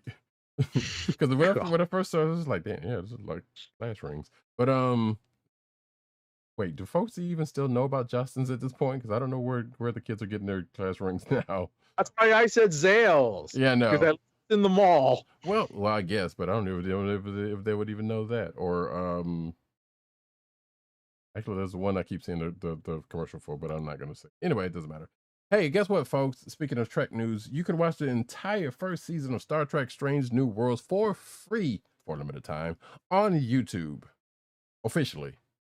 Because I'm sure there are some people that have bootlegged some stuff that that Paramount and swatting left and right. But this is official from Paramount Plus's YouTube page. I'm just going to say here that if you're interested in watching this show and don't know that this is a spinoff of Star Trek Discovery, you can possibly watch this without watching that. But you will definitely miss a couple of things, because I watched the first probably 10-15 minutes of this and I was like, oh, this is harkening back to stuff that came up in Discovery that I happen to kind of know something about but still haven't watched. And mind you, this whole crew came in the second season of the Star Trek Discovery, so yeah, you maybe want to check that out before you check this, but you can probably do without it. Shout out to Anson Mount, formerly playing Black Bolt, who's got a new gig playing Pike. This, so, and he can talk now. So, not that he could. Next up, Anime Corner. I was about to say I'm gonna start Anime Corner. Literally, what's on my shirt, which is Captain Levi, saying that. Right. So, I'm going to take these next 2 stories because they are related to last week's episode of Demon Slayer, which I did watch. I have not yet watched this week's. Neither has Roddykat. Right. So we won't talk about that and spoil that. But this is last week's episode, and basically, Demon Slayer celebrated a big change in the spring slate of episodes because it's focusing on Muichiro, which is the Mist Hashira, and Muichiro Tokito. We see him addressed as Tokito during most of the episodes. But bottom line is, we get a flashback that shows his origin and how he came to, go in the direction of becoming Hashira, and his, and a traumatic experience in his past. Just like it's a canon, it's a canon moment, folks. It's a traumatic experience that sends a hero down a path of, of fighting for others, and that's what we get here in this in last week's episode. We still don't know. Well, neither Roddykat and myself know what happens in this week's episode, but we're looking forward to it. Next up, and they've been kind of technically, I guess like you said, both. Like, we've been getting shades of it for the last few episodes. Like your Agent 7 said, you don't know. Bleach, which I definitely need to catch up on. Bleach 1000-Year War Blood War Part 2 has a new trailer for the second part that is going to premiere on July the 8th at 7:30 a.m. Pacific, apparently, according to this. The caption under the video says, "Time to meet Why Watch's successor. you already know him quite well, and I have a feeling I know who this is, even if Agent 70, who's never seen Bleach, hasn't. And I haven't seen any of Thousand Year Blood War, so I definitely need to get it, and I'm kind of looking forward to doing so. Next up. All right, the official website for the television anime of Two Foos, Level 1 Demon Lord, and One Room Hero, Level 1 Mao to One Room Yusha manga began streaming the second promotional video for the anime on this past Friday. The video premieres the video previews, that is, the anime's ending theme song, and reveals the anime's July 3rd premiere date on ATX, Tokyo MX, and BSN TV, and its July 8th premiere date on Kansai TV, ATX. Assuming the American debut will be either simulcast or soon after. Likely, yeah, if it picks up. Actually, yeah, it says here High Dive will stream the anime as soon as it airs in Japan. High Dive's gonna have it, not Crunchyroll. Gotcha. I apologize for the next story because it's out of order because it's slapped on at the end of the news. I forgot that all of this is anime. Oh, right. That's right. I forgot to actually. Was there? Oh, yeah. Oh, yeah. I totally forgot to pull that. So I'm glad you did. Oops. I saw this news earlier today and I was like, no. Yeah, and I saw this I checked also. The sheet, I was like, oh. No, I saw it. I just totally forgot to put it because I know it's in a bookmark somewhere, but I just totally forgot to put it in. So thank you. So yeah, folks, The Rock. Actually, I feel like I called this, but so you can blame me for that, but I don't know if that's justified. The Rock is coming back to Fast and Furious with another spin-off movie. Minus another spin-off movie. Right. Minus Shaw. If I read that right. I think so. Yeah. So, which makes sense because spoiler works for Fast X, we saw The Rock kind of come in near the end, and he was kind of off on his own doing some work. And that's where I kind of figured it was like, okay, yeah, there's totally going to be a spinoff between that and the stuff with Jason Statham's character going off to do whatever he was going to do. I felt there was going to be a spinoff at some point. And I think I even joked saying it was a la Hobbs and Shaw, but we're definitely getting the Hobbs, apparently. Whether we're getting with Shaw or not, who knows? So it's that whole situation is funny all the way around because of the whole thing which got brought up in this, but whatever. Next up, though. All right, so we're continuing into Manga Corner.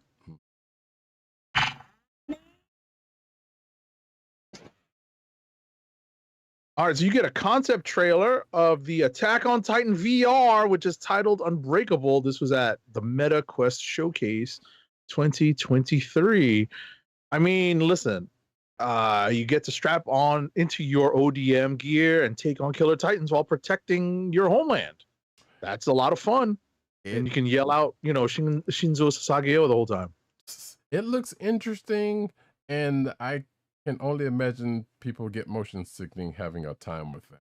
But from what I saw, because I did watch it, looks kind of interesting, even though I'm not much on Attack on Titan.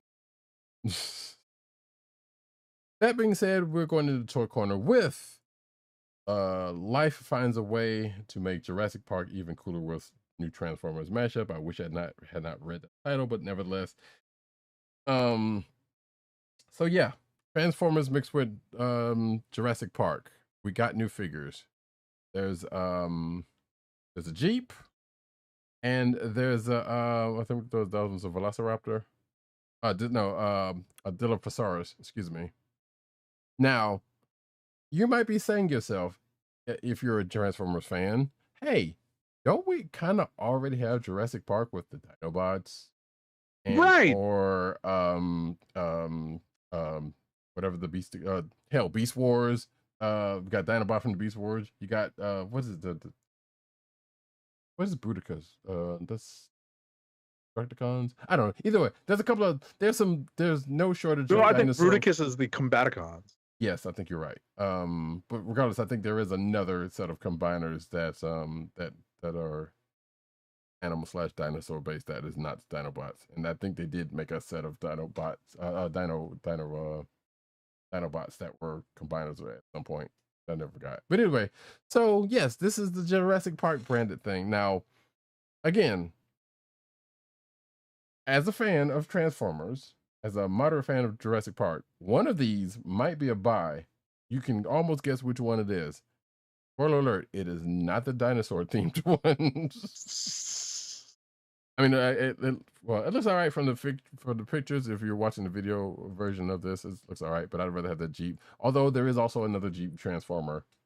You know, you got oh, blanking. Holy cow. Hound. Thank you. Yeah, the OG. Right. But this is the Jurassic Park Jeep, so it's not the same thing. I don't know. Will this be a buy? Who knows? But it's the spitting dinosaur from the first one. Right. Oh, the one that kills Newman with that's my favorite scene in that movie. In the outhouse. Yes. Yes, my favorite scene is when Newman bites the bullet. When Newman gets killed. I'm sure Jerry Seinfeld is also. Love that movie. I love that scene in that movie. Stupid Newman. All right. Next up. All right. Next up, Spider-Man Across the Spider-Verse popcorn bucket is swinging into theaters. You can get your own popcorn bucket. Okay. So yes. So AMC has been doing this a lot with movies. Like there was an Ant-Man one that looks all right. There was the actually I ended up buying the Black Panther Wakanda Forever one. When I went to go buy them from over there. They didn't have any, but luckily, but luckily they have a site where some of that merchandise kind of comes after the fact. But yeah, and wait, so you're eating out of them upside down, basically? Like you put the popcorn in their necks and it goes in their heads? It does go in their head. I don't think you eat them upside down. From the pictures I've seen, no. I think something might open. I think the back of the head might have an opening. Oh, okay. If it's like the Ant-Man one, I believe it's like the back of the head kind of opens up. Or gotcha. Yeah, I thought it was the top of the head, like a couple of them I've seen, but I'm not seeing the scene for it, so it must be the back. And I was about to say, I hate to say this, the Gwen one looks nicer. Yeah, and I've seen people. So the reason why I saw this was because for one, seeing people talk about it on Twitter, and I was like, yeah, I'm not surprised that this was the case. You can go to an AMC theater, go get some popcorn, buy this if you can find them, and not watch the movie. Mm-hmm. I'm sure people already know that already, but that people have been upset about that because people just go in buy these with a bucket of popcorn and just dip. Which I'm not gonna lie, there's a couple times I tried to do it, it didn't happen. So there's a good chance. I don't like the fact that Miles does not have a web pattern. Yeah. That's not, that's kind of not cool. Like I get what they're going for with that, but yeah, I'm kind of with you in it. I would probably still get it, knowing stupid me. But there's $30. I mean, I understand because it's Miles. Right. Get that? It's still recognizably Miles. Right. But looking at the two next to each other, I'm like, the Gwen one's kind of cool. Right. So notable because it's still representative of the character and the character's design. Right. I know the Miles one is kind of the new one, but I don't remember if the new one like lacks a web pattern on his mask.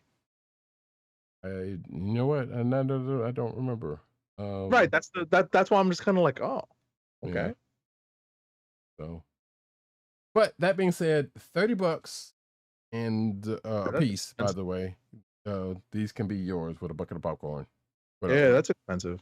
Yeah, they are because they know people are clearly going to want to get some of these things, and they do. Matter of fact, I think I saw Twitter.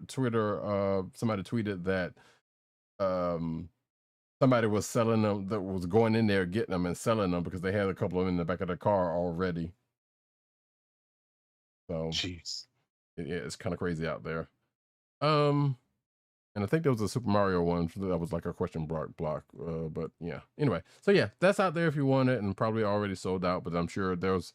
I know AMC's got a merch site that some of this stuff catches up on after the fact, so you might be able to get this after the fact, minus the popcorn. As a matter of fact, it's already on that site because yeah, there we go. And it's out of stock. So there is a site called this is not a sponsor, but AMC Theaters Movie Merchandise.com. And the first couple of things you see is the two buckets, and then a whole bunch of other Spider-Man related merch, including little mini speakers and some t-shirts. So have at it. Like I said, it looks like it's out of stock now, but I'm pretty sure they'll get some more back in at some point. Again, not a sponsor, just saying if you want to go that route, which chances are that'll probably happen, go for it. Next up, though. All right, next up, in a first look, Scarlet Witch and Agatha Harkness are going to go to battle in Scarlet Witch Annual #1. So this is the Contest of Chaos, which begins in this issue. It pits Agatha Harkness against the Scarlet Witch, her protege. Okay. Yeah, you skipped one, sir, but I'll get it. Sorry? Matter of fact, it's the news you brought up earlier. Oh, no. That was your story. Marvel confirms new superior. That's why when you pitched it to me, I jumped to the one I had queued because I talked about the popcorn bucket, but then you went into in depth on it. Oh, yeah. But yeah, there's going to be a new. Yeah, take it anyway. Yeah, take it anyway. There's going to be a new Superior Spider-Man series as Marvel has confirmed. Looks like Dan Slott will be writing the series again, so makes sense because he was the one who originated in the first place. Right. It's going to be this fall. Though they added more info swinging in soon. Sounds like we'll probably hear a little bit more at San Diego Comic-Con, which is next month. Goodness gracious. Yeah, no, that soon. What the hell? So yeah, we got a picture of, it says there's the Superior Spider-Man will return. And yeah, it was says this fall, Dan Slott will return to the smarter, stronger, and superior wall crawler in Superior Spider-Man. More info swinging in soon. I like that series. It was good. So I can't imagine how it's going to come in or how he's going to come in. I guess it's going to be some Spider-Verse shenanigans, more than likely. But yeah, sure. Next up. Alrighty, Mark Brooks is going to spotlight Phoenix and the Avengers 80s lineup in new corner box covers. That's cool. I'm glad that they're bringing that back, at least in a limited fashion. These are going to be in July. Through a new line of variant covers by Mark Brooks, celebrating the Avengers and X-Men's 60th anniversaries. Always like Mark Brooks's art, and the cover boxes of art, the ones that I've seen so far, have been pretty good. So with this Avengers one, which is an interesting lineup, and not necessarily a lineup, actually, I'm fairly certain this was it's kind of a weird, like I remember the era, but I don't know if all of these characters were on a team at one point. It's a mishmash of Avengers East and West. Correct. So yeah, nevertheless, still good stuff. And then there's the Jean Grey one, if you see right there, which looks pretty good. And you know, I'm pretty sure shown some others when we were talking about books. But it looks like X-Men 24 is the Jean Grey one, and Avengers #3 is the Avengers one, which I'm sure we'll be showing with those when we talk about those issues. Moon Knight #25 to foreshadow the end, Night's End. So it says here that Jed McKay's Moon Knight will reach a monumental 25th issue this July. And the Scarlet Scarab, I believe, is coming into play. If I remember from what I read from this previously. Really? I think that is the case, or that might have been another article and not this one. But nevertheless, we just get this this promo art. It says Night's End begins in Moon Knight #25. And it says here it'll be an oversized epic featuring artwork from Alessandro Cappuccio, Alessandro Vitti, and Partha Pratim, and will foreshadow the start of the night. July 25th is when that's going to happen. Next up. Alrighty, next up, J. Michael Straczynski is returning to Marvel in Captain America #1. So an all new era of Captain America launches in September. So just as I said, they're going to basically take Steve off the board for a few months, probably at the end of this Cold War story. But soon after, J. Michael Straczynski is going to bring Captain America back, Steve Rogers, the version that is, back into an ongoing book in September, and it's supposed to delve into Steve's, kind of do a little bit of retconning into Steve's origin pre Super Soldier Serum. And most likely he can do this all day. Probably be said about half a dozen. Probably more MCUification. Mm-hmm. I wonder if Hydrocap's gonna. They're done. Right, I was about to say they're not going to do Hydrocap because we know that Hydrocap was like a magical, cosmic thing. This is more like going into the history books to talk about like what Steve was experiencing before he went through the super soldier treatment. Right. I kind of hated it because I was so happy that, we'll talk about that some other time. Well, actually, I don't have to talk about this one because this goes back to Agent 70 talking about the this week's Punisher number 12. So right, yeah, you can skip that. Yeah, so he's gone to the store, folks. He'll be back at some point. I'll take this next one though. Take a bite out of the Marvel universe with Alligator Loki. Alligator Loki is going to get his own Infinity comic series going to be on a Marvel Unlimited app. It's a one shot apparently, and it will. Excuse me. Oh wait, is this the? No, I'm sorry. I take that back. This is the print version of the already released Infinity comic. So this is going to collect the entirety of Alyssa Wong and Bob Quinn's Infinity comic series, as well as a new adventure from the life of everyone's favorite swamp dwelling scamp. That being Alligator. Goes on sale September 13th. If you didn't get the chance to check it out on Marvel Unlimited, not a sponsor, just a source, then check it out in print. Next up. Okay. In Dark Droids, this summer's horror-fueled comics crossover event, R2-D2's All-Star Team returns. So, okay, so it's going to be written by Mark Guggenheim with art by Salva Espin and David Messina. And R2 is going to reactivate his super crew once more with some personnel changes. The new lineup consists of R2-D2, IG-88, 4 LOM, WAC-47, BT-1, and 000. Okay. Yeah. Like 000. I think this is old news, but I don't remember if we talked about it when this was new news. But Creed comic book series announced by Boom Studios. Creed the movie, of course. Wait! It's not Creed the Starlin character. This is actually Adonis Creed, the Rocky character. That is correct. No way! I didn't see things. I didn't click on the link. So now that I see the link, I'm like, wait a second. So it's not even the band with arms wide open. No, it is not that Creed either.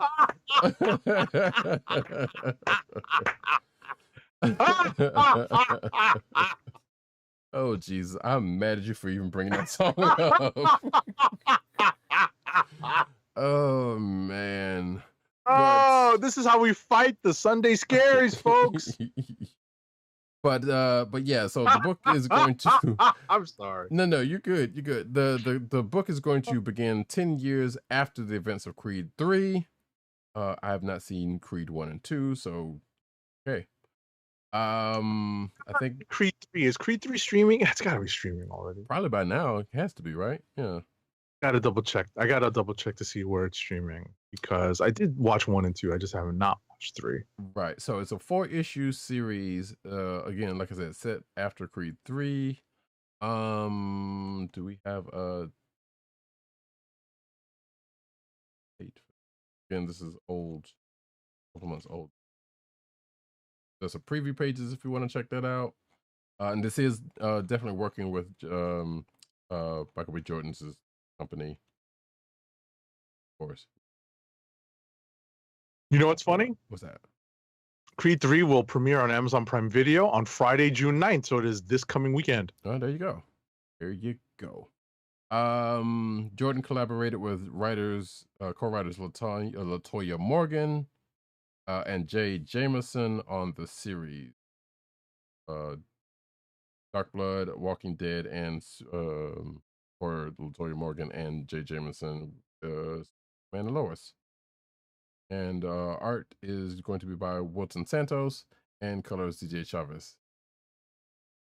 There you go. Oh, June. There we go. That is the release date. So actually, anytime now. So if you're a fan, I was about to say, it seems to be timed with the release of Creed 3 on streaming. Apparently so. So maybe it'll be out next week. I didn't check, but I don't know. Yeah, So, next week or the week after. Yeah. right. Next up. Okay, so you get a first look at Mech Cadets #1 from Boom Studios. So that's cool. So ahead of the launch of the highly anticipated Netflix animated series, Boom Studios is thrilled to announce a brand new chapter in the hit Mecha series, Mech Cadets, by co-creators Greg Pak and Takeshi Miyazawa, with colors by Ian Herring and letters by Simon Boland. I am a fan of the creators involved here and of the Mech Cadets series. So I'm looking forward to this Netflix animated series. I wasn't sure because I didn't know about the series until this, and I thought I remembered you reading this book or reading Mech Cadet U, I should say. Yes, So, yeah, it was called Mech Cadet U. right. But this is just them expanding on the universe, I guess. Yeah, so when is this supposed to come out? All right, so Mech Cadets #1 will be available in comic shops August 9th, 2023. Not sure when the Netflix series is out, but that's probably going to be soon. Yeah, if they are timing it around that. So I'm going to go back and check out Mech Cadet U. I don't know if we have if I still have the It's supposed to be sometime this year. There's no date, but it's supposed Gotcha. to be sometime this year. Right. So because yeah, it seemed like a book I would be interested in, and like I said, and I also remember you reading. Zoop Image Comics Union charges unfair labor practices. 3 counts of unfair labor practices at that. So let's see. The Union Image Comics filed unfair labor practices charges with the National Labor Relations Board on May 20th, alleging 3 counts of unfair practices by management since the contract was ratified in March. I'm not going to read through the allegations, but you can check them out if you are inclined. And it kind of goes through the brief overview of how that works out procedurally. I know, we have a legal person here who will probably be able to read that and see, okay, what's up, or knows what's up. I'm not going to go through that. But next up. In sad news, according to a post on social media network LinkedIn, Adam Swiderski was notified like a few days ago that he had been laid off by CBR owners of Valnet.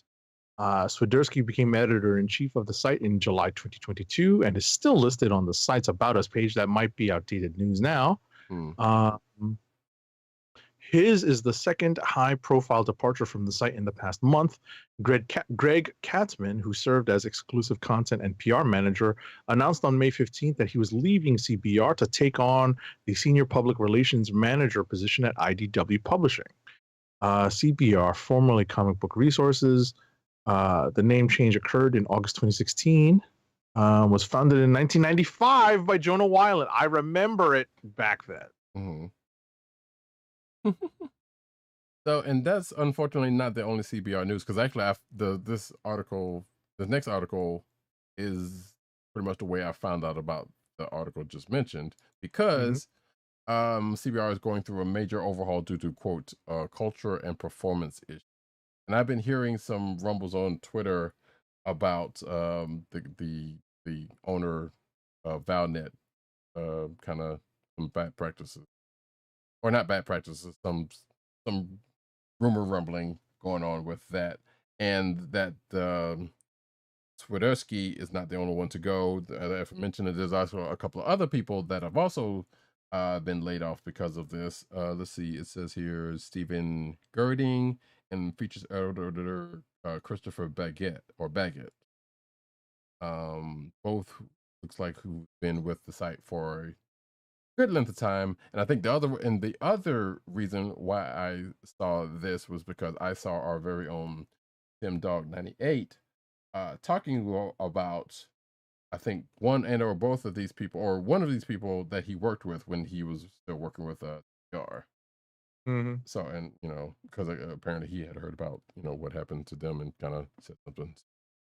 That's sucky news when folks get laid off from jobs. So hopefully they can land on their feet, and also whatever's going on behind the scenes with ValNet, if any of the rumblings are to be believed, sound like there've been some bad things going on, or not so kosher things going on from people that used to work for them. Next up. The future of Radiant Black is in its readers' hands, taking a page out of the classic DC Jason Todd vote. Oh yeah. Image's superhero series is leaving a major storytelling decision up to its readers. So,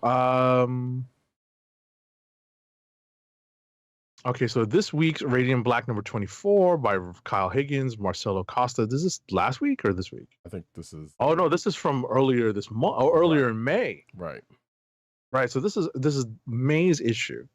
So issue 24's final page includes a QR code readers can scan to go to a website that polls them on whether or not two characters should be Radiant Black going forward. Either one of two characters. Okay. Yeah, and I haven't seen, because I pulled this to see, because I was going to go back and see if there was anything about how that panned out, but I haven't seen anything on it. But I thought it was kind of funny. It was like, yeah, they're doing the whole Jason Todd thing. That worked out well. Also, I thought about it, it was like, I was going to make a joke and say, yeah, Comic Book Chronicles was going to do that and vote me out, but we already know how that was going to work out. We're going to do it. Not getting rid of me that easily, suckers. Joker's madness was just permanently redefined in DC. Oh, actually, I'm not joking. You're not getting rid of it. But apparently, this is spoilers for Batman 135, which was last week's. I guess I didn't read it. Yeah, but apparently, something to do with a sane Joker, as opposed to an insane in the membrane Joker. Insane in the brain. Thank you. I was hoping you were gonna pick that up. But yeah, it kind of goes into what's that all about. But if you're interested at all, you can check that out. Article or Batman 135. Next up. The world of the animated series Avatar: The Last Airbender continues to develop in a variety of media. So let's see. So in a new novel, let's see.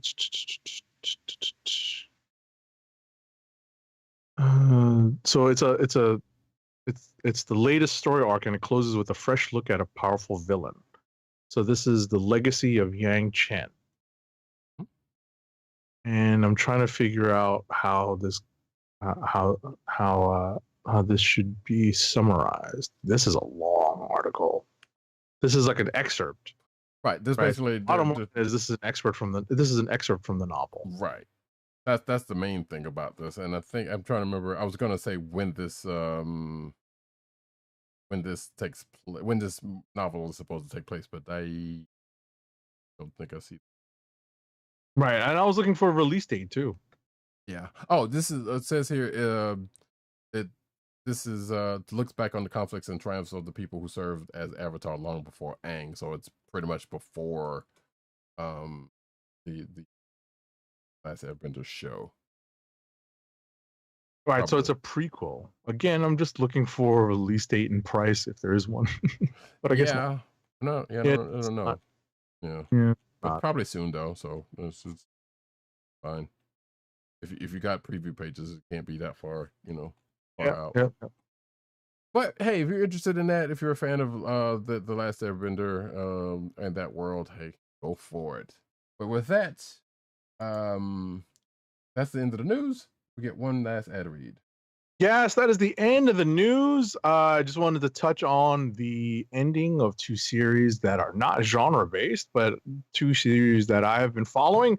Succession and Ted Lasso showed their final series finales this past week. So wanted to just say that I am now looking for things to watch. I might be now going back to my manga list. No, my anime list, and maybe even my manga list. My anime list, I may jump right back into Yu Yu Hakusho at some point, because I'm probably just going to have a little bit more time on my hands now. So, folks, that basically means he's just going to watch Haikyuu again.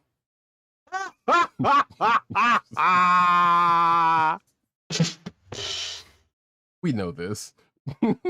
I'll give it. Listen, I'm gonna jump. Like I've got my, I was just looking at my anime list and trying to figure out, something new to watch. Because as soon as we finish recording here and we do our kind of post-show debrief, I'm probably going to head to bed after watching this week's Demon Slayer. Right. So I'm gonna need something to watch sometime during the week because. No Ted Lasso, no Succession. Succession's a Sunday night thing. But every once in a while it gets too late, so I'd watch it Monday night. So right. How do you feel about Gundam? I mean, I watched the that one Gundam. I know. So we'll see. We'll see. I do want to try to give Yu Yu Hakusho like a real shot. I got to give that a real shot. So, but in any event, let me get to the last ad read of the night. Keep our podcast free by shopping at Amazon. Make sure to visit CSPN.US first and click the Keep Our Podcast Free link at the top of the page. From there, scroll down and click on the Amazon link to shop. Purchase items from Amazon as you normally would, whether it's books, music, electronics, jewelry, apparel, or Marvel Legends. For every purchase made on Amazon through our link, Amazon sends the CSPN a payment that helps us keep the Comic Book Chronicles podcast free for our listeners at no extra cost to you. Now, if you shop at Amazon often, make sure to bookmark the link or add it as your homepage so that you can help the CSPN each time you order. We thank you for your support. Amazon.com through CSPN.US. Do it today. Hey, Marvel Unlimited, you should sponsor us. We talk about it enough, god doggone it. Anyway, all right, folks, we are at the end of the show. Thank you, each and every one of you fine folks, for coming out, whether visually, audioly, or what have you, however you consume this here thing we do. We will be back next week at the normal time, but I'll get to that in a second. I have been Roddykat. You can find me at Roddykat on Twitter. You can find me at News on Twitter. You can find me at CBCaps on Instagram. Agent_70 on Twitter and Instagram. PCN_dirt on Twitter. Pop Culture Net on Twitter. PopCultureNetwork.com and his umbrella sites therein. And Tim DOGG98, the Osiris of this ish. You can find him at that I wish you could find him at the Osiris of this ish. I'm gonna try to make that happen, but I doubt it. But you can also find Tim at CB Cron on Twitter, which is the Comic Book Chronicles Twitter account. You can also find him at The Click Nation on Twitter. That's TheKliqNation. You can also find him at theclicknation.com. But also you could go ahead and find him. It's pretty much his main thing at this point. Over at comicbook.com under Timothy Adams writing his face off. Go check that man out, man's stuff out there. You could find this here podcast on the Coastal Podcast Network, that's CSPN.US. Do it today. You can also find this on your podcast perusal place of choice, whether it be Google Play, Apple iTunes, aka Apple Podcasts, Spotify, or the Coastal Podcast Network's SoundCloud page. Make sure to hit like and subscribe and leave us all the 5-star positive reviews on Apple Podcasts. You'll never find. You could also find us recording most times every Thursday night, 9:30-ish Eastern Standard Time or Daylight Time, whichever it is at the time, on the YouTube channel of the Click Nation. That's youtube.com/the Click Nation and twitch.tv/Comic Book Chronicles.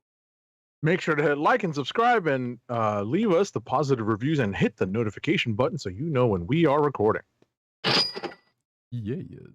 And with that, folks, we are out of here. Like I said, yeah, we're not much to say, but we got books next week. We got there's no shows next week. We're on the cusp of another. We will be on the cusp of another movie protocol. But we will talk about more about that next week. This is going to be this time for this season. It's kind of weird because it's never broken out like this, as we've talked about before. So it's kind of wild. Yeah, it's rather unique. Yes, but like I said, we will talk more about that. Said, it's rather unique. Exactly. We will talk about that more next week. This has been the Comic Book Chronicles. Peace. One. And knowing is half the battle.